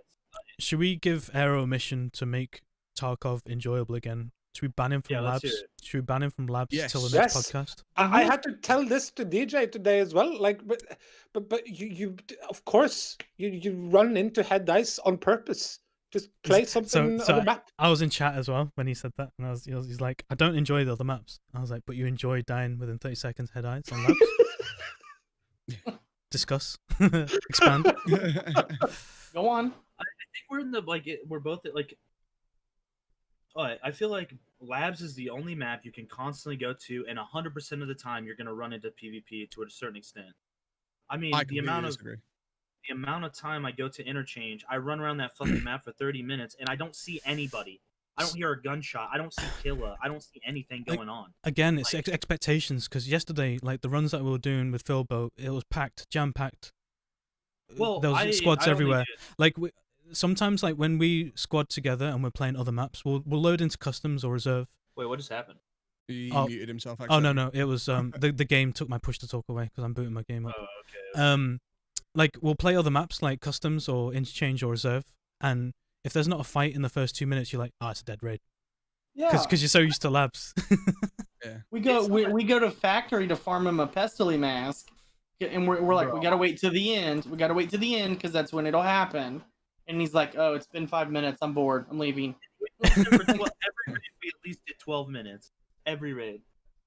You And gotta the know only where to run though as well. I was Like, fucking falling asleep being in a factory raid for 12 minutes. I Okay. can't believe I had it for you. And your message was, I'm too busy. I can't jump in right now. I was in another game with a couple other people, so I couldn't even close that game and go into that. Again, I think it's about changing your expectations. Like, labs is its own thing. You can't like. There's fun to be had on all maps. There's PvP on all maps, but it's like having the patience for it is more enjoyable. Honestly, it's changed. I think, Yeah, gone. I was just gonna say that like if you forehead into every fight on other maps, you can still get the level of PvP you get on labs. I mean, me and Hayes found so much combat on interchange and on reserve in the duo tourneys. Like you just got to know where to run, because on other maps there isn't people everywhere, right? Exactly. You gotta, yeah. But that's why I enjoy custom so much now, because I just know where to run. I find PvP every single raid, and it's also on reserve because everybody's just. Yeah. I don't know why, but they are so obsessed with that fucking underground. Yeah. You can just go there. It's like playing labs. You Yeah. can. It's your new labs era. The underground on reserve. I would rather play custom. Yeah, I The understand. fact is that, I mean, on customs, everybody knows where all the fucking spawns are. You're gonna run into PvP. Everybody's gonna go to dorms anyway. Like, it's just I don't know. Reserve. Yeah, but you don't have to go straight to dorms if you spawn at train. Like you can turn around and go to Big Red because you know there's somebody gonna be there. Exactly. You can push that fight in the first minute and a half. You're in a fight, and when that fight's done, then you go to customs because the guy that's there is waiting for you to get there anyway because he wants to fight you. So you got to push them at the spawn versus get to the middle or the mecca of the map, because not everybody's going to make it to the middle or mecca of the map. You're going to catch those quest runners and hatchet runners and stash runners and geared boys all in transit if you just push them right off the go. It also feels a lot better being late to dorms after you fight someone at Big Red, because then you know that someone is very comfortable because they want to fight, and then you come and ruin their day. So you feel even 10 times better afterwards. I mean, when I go to customs, I don't enjoy running like a max kit. I just I'll max kit out like a PP19 and just go in there and wreck everybody. I think it's more fun that way. What you're saying about arriving, do it and have fun. The thing you're saying, Birdie, there about arriving late at dorms, I feel that way about reserve now, because obviously you got a lot of people loot running the mark room running the tech room. If you're in there after the 15-20 minute mark, yes, there's a lot of player scavs, but the PMCs that are still around at that point are the ones who are wanting to min-max the raid, and they're there for a fight as well. So that's the other fun bit as well about being late in a raid sometimes.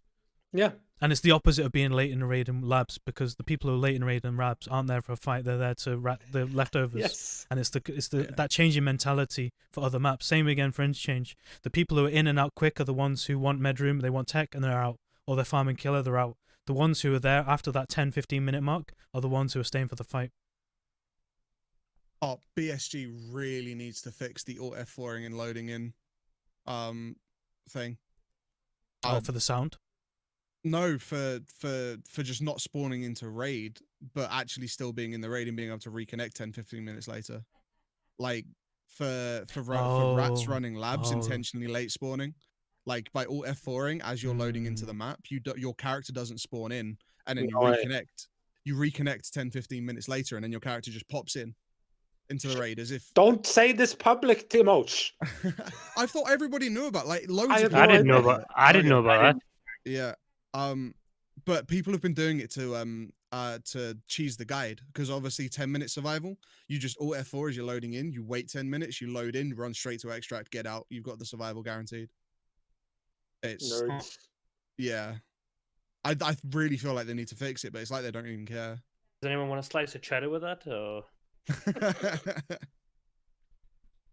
Well, we know what Ontaris is doing and his overlays on. I'll be right back. I just need to grab a drink. Just put this YouTube video on. Oh, I'm back. Oh shit, I late spawned. Oh no, imagine. Damn it, I'll just have to leave. No more hiding in the bathrooms for me. So what maps can I play today? No labs? No labs. Eric, just take a leap of faith on me and on Birdly and Iron and probably like everyone else anyway. Just load into reserve. Go Fuck Black no. Bishop. Arrow, Go don't Black do Bishop. No. Go Flop. Black Bishop. Go Black Bishop. Trust me, go Black Bishop. Go enjoy a fight with some full kitted guys with MP7s and M4s and HKs, and then go down in the back entrance into the underground, go down to the common room, find some raiders, find some more PMCs, slay them too, and walk on out of D2. Trust me, you will have fun. It's what I've been doing, and it's been a blast. And you say you need money, you don't even have to look for loot on reserve. He It's doesn't need literally money. around- He's let's go back to it. He's got a thick case full of slicks. He's got 2 weapons cases full of guns. He's got a nade box full of nade. He doesn't need money. He's just I got 3 weapon cases full of guns, 3 thick cases, one's completely full of helmets, one of them's completely full of slicks. That's it, you know? The third one's pretty much fucking empty. I've been getting in Oh, juicy fights on Shoreline. Shoreline has also been popping, yeah. There's so many Been really squads. good. It's so much fun. Yeah, loads of squads on Shoreline. I love fighting in Resort. Mm-hmm. Mhm. Oh, resort fighting is so it's- much fun. It's kind of like labs PvP Yeah. ish. Yeah. Which I you're do looking get for, it. Arrow. But when I go there, I just run into fucking pistoling. You gotta change your server, bro. Yeah, sometimes you do have to wade through the hatchets and Yeah. pistol boys, but St. Louis, man. Apparently. St. Louis, do it. is Arrow going live then for a no lab stream then? Is this what happening? He fucking better be. But I think this is why Arrow feels poor, because you said one thick case was empty. And my grenade cases are empty. One of my med cases is what's But dude, completely full of items. is empty. I can 100% relate to it. Like, if I see that one of my ammo boxes starts to go empty, I freak out. It's like, because it's- I know how expensive it's going to be. If I'm going to have to fill an ammo box of M61, that is 5 million out the window. And it's not the fact that I say I'm poor, but in all reality I'm not poor. It's the fact that in my head I'm going through that many raids and I'm not getting out ever. And Yeah. it's just a matter of time before all of it's gone at this point. Like, That's because you're playing labs. bro, my survival rate went from 62% to 48% in the last week and a half. Arrow, Like- dude, trust me, like- I know the last 3 weeks I went from 70% to 35%. Like, I feel your Mhm. pain, man. Like, I know what it's like. I've been head eyes 3 weeks straight, 99% of my raids, and the only thing that's managed to stop it is the Altins. But you just got to keep at it and play some other maps. Variety, spice it up. It's for the greater good. You'll be happier. It's gonna be Your stream, how hard your, it is for me you to play on labs, bro. your stream will benefit. You'll benefit. Everything. It's all positive from here. Go solo Night Factory. I feel like this is an intervention. It is. How do we? All right. We need to do the same. We just need to highlight this bit of the VOD and send it to DJ too. No, but I honestly, Arrow is like 11.7. I played labs only, and I promised myself I would not play labs the next wipe, and I didn't until the very, very end. Same. And honestly, now I just love.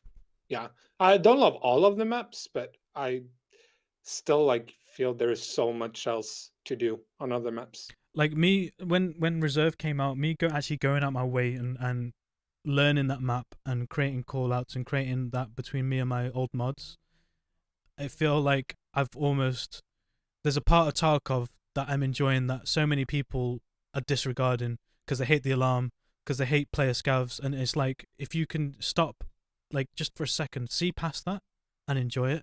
There's like a whole undiscovered side of Tarkov that it's just so much fun. Like, Yeah. I play it a bunch off stream as well, and sometimes it's like passive loot running, but then sometimes it's just like, I don't know, it's squads everywhere. It's just fun. And then if it's dead raid, go get some raiders, go get scav boss. Do you know what I mean? There's no such thing as like a dead raid on reserve unless you're trying to loot run and there's no loot. Then obviously it's dead. But I think that's the biggest strength of the map as well. yeah, That there's always something to do. this is true. Almost too many things. Like I find myself loading into reserve and I'm like, shit, I hear Gluhar shooting over there. I hear people like fighting over in Blackpool, and I hear like a sniper up at Dome. I can hear people down in the underground fighting as well. Like, where do I go? Which one do I go to? What do I do?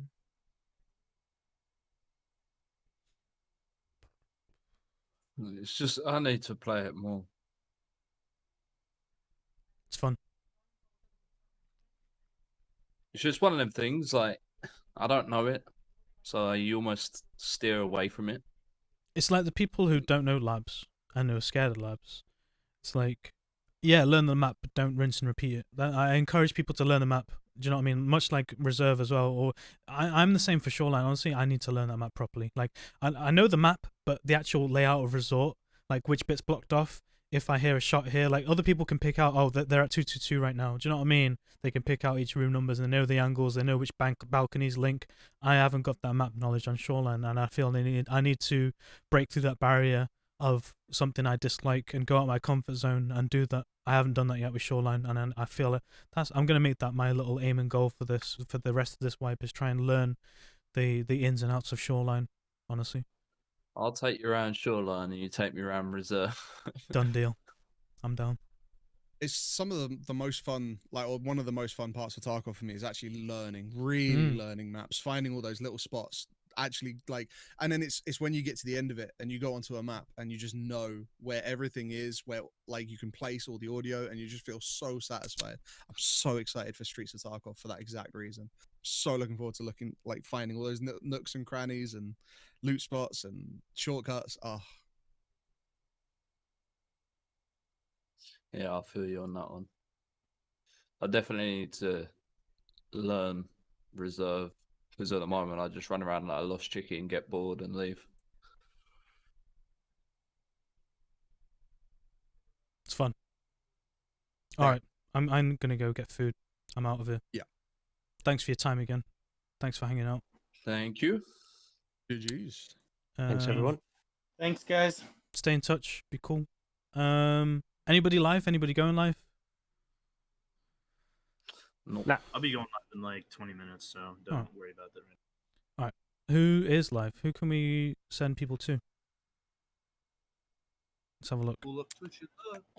I was about to say Ains, but he's playing Warzone, so fuck that. There's other games apart from Tarkov. He's playing what? He's playing Razzle. Warzone, man. Razzle's live. Razzle's live. Gamer Optimizer's live on their channel. Reconcile. We'll send it over to Razzle Dazzle, I think. Razzle Dazzle. Yeah, man. See you guys.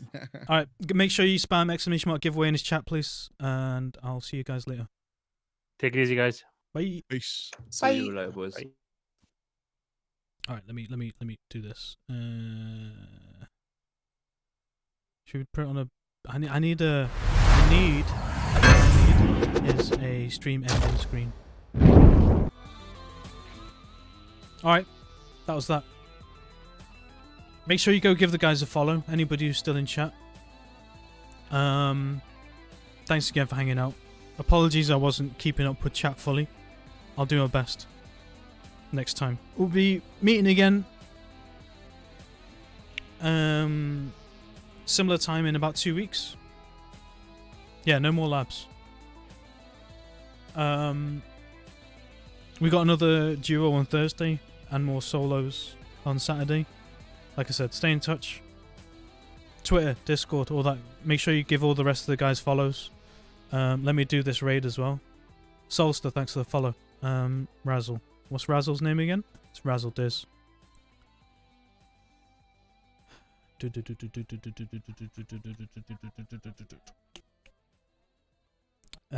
What's the duo teams on Thursday? We're going to finalize it tomorrow. And as soon as it gets announced, you'll see. Make sure you're following Evasion on Twitter. But I'll do my best to spread the word as well. But that's the goal is to not only the next coming weeks, but the whole bracket. The whole bracket. We're going to get, obviously, people have obviously got, trying to plan holidays and vacations and stuff. Plan their lives around evasion stuff, but hopefully we'll be able to finalize some stuff and get dates and stuff. Probably see, yeah, it's definitely a good benchmark. We'll see for sure with the whole new point system. It's going to be interesting. All right, thanks again. I'll see you over in Razzle's chat. I'm going to go grab food. Peace.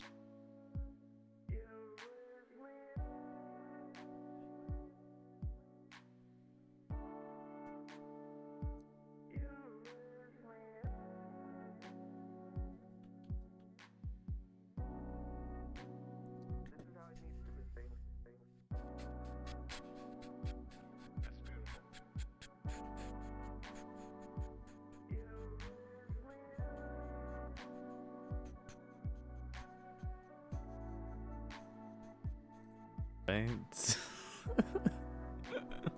Yo, Iron, I appreciate it, dude. How'd the podcast go?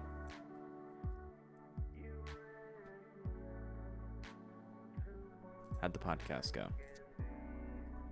This is Razzle this?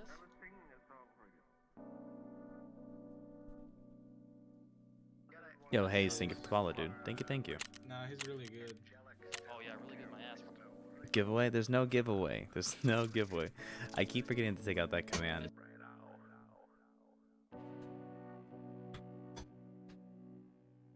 I'm never gonna take it out, but I keep forgetting to take it out. Nah, Yo, thank you guys so much. Yo, Tim, thank you so much for the follow also. And congrats again on the win.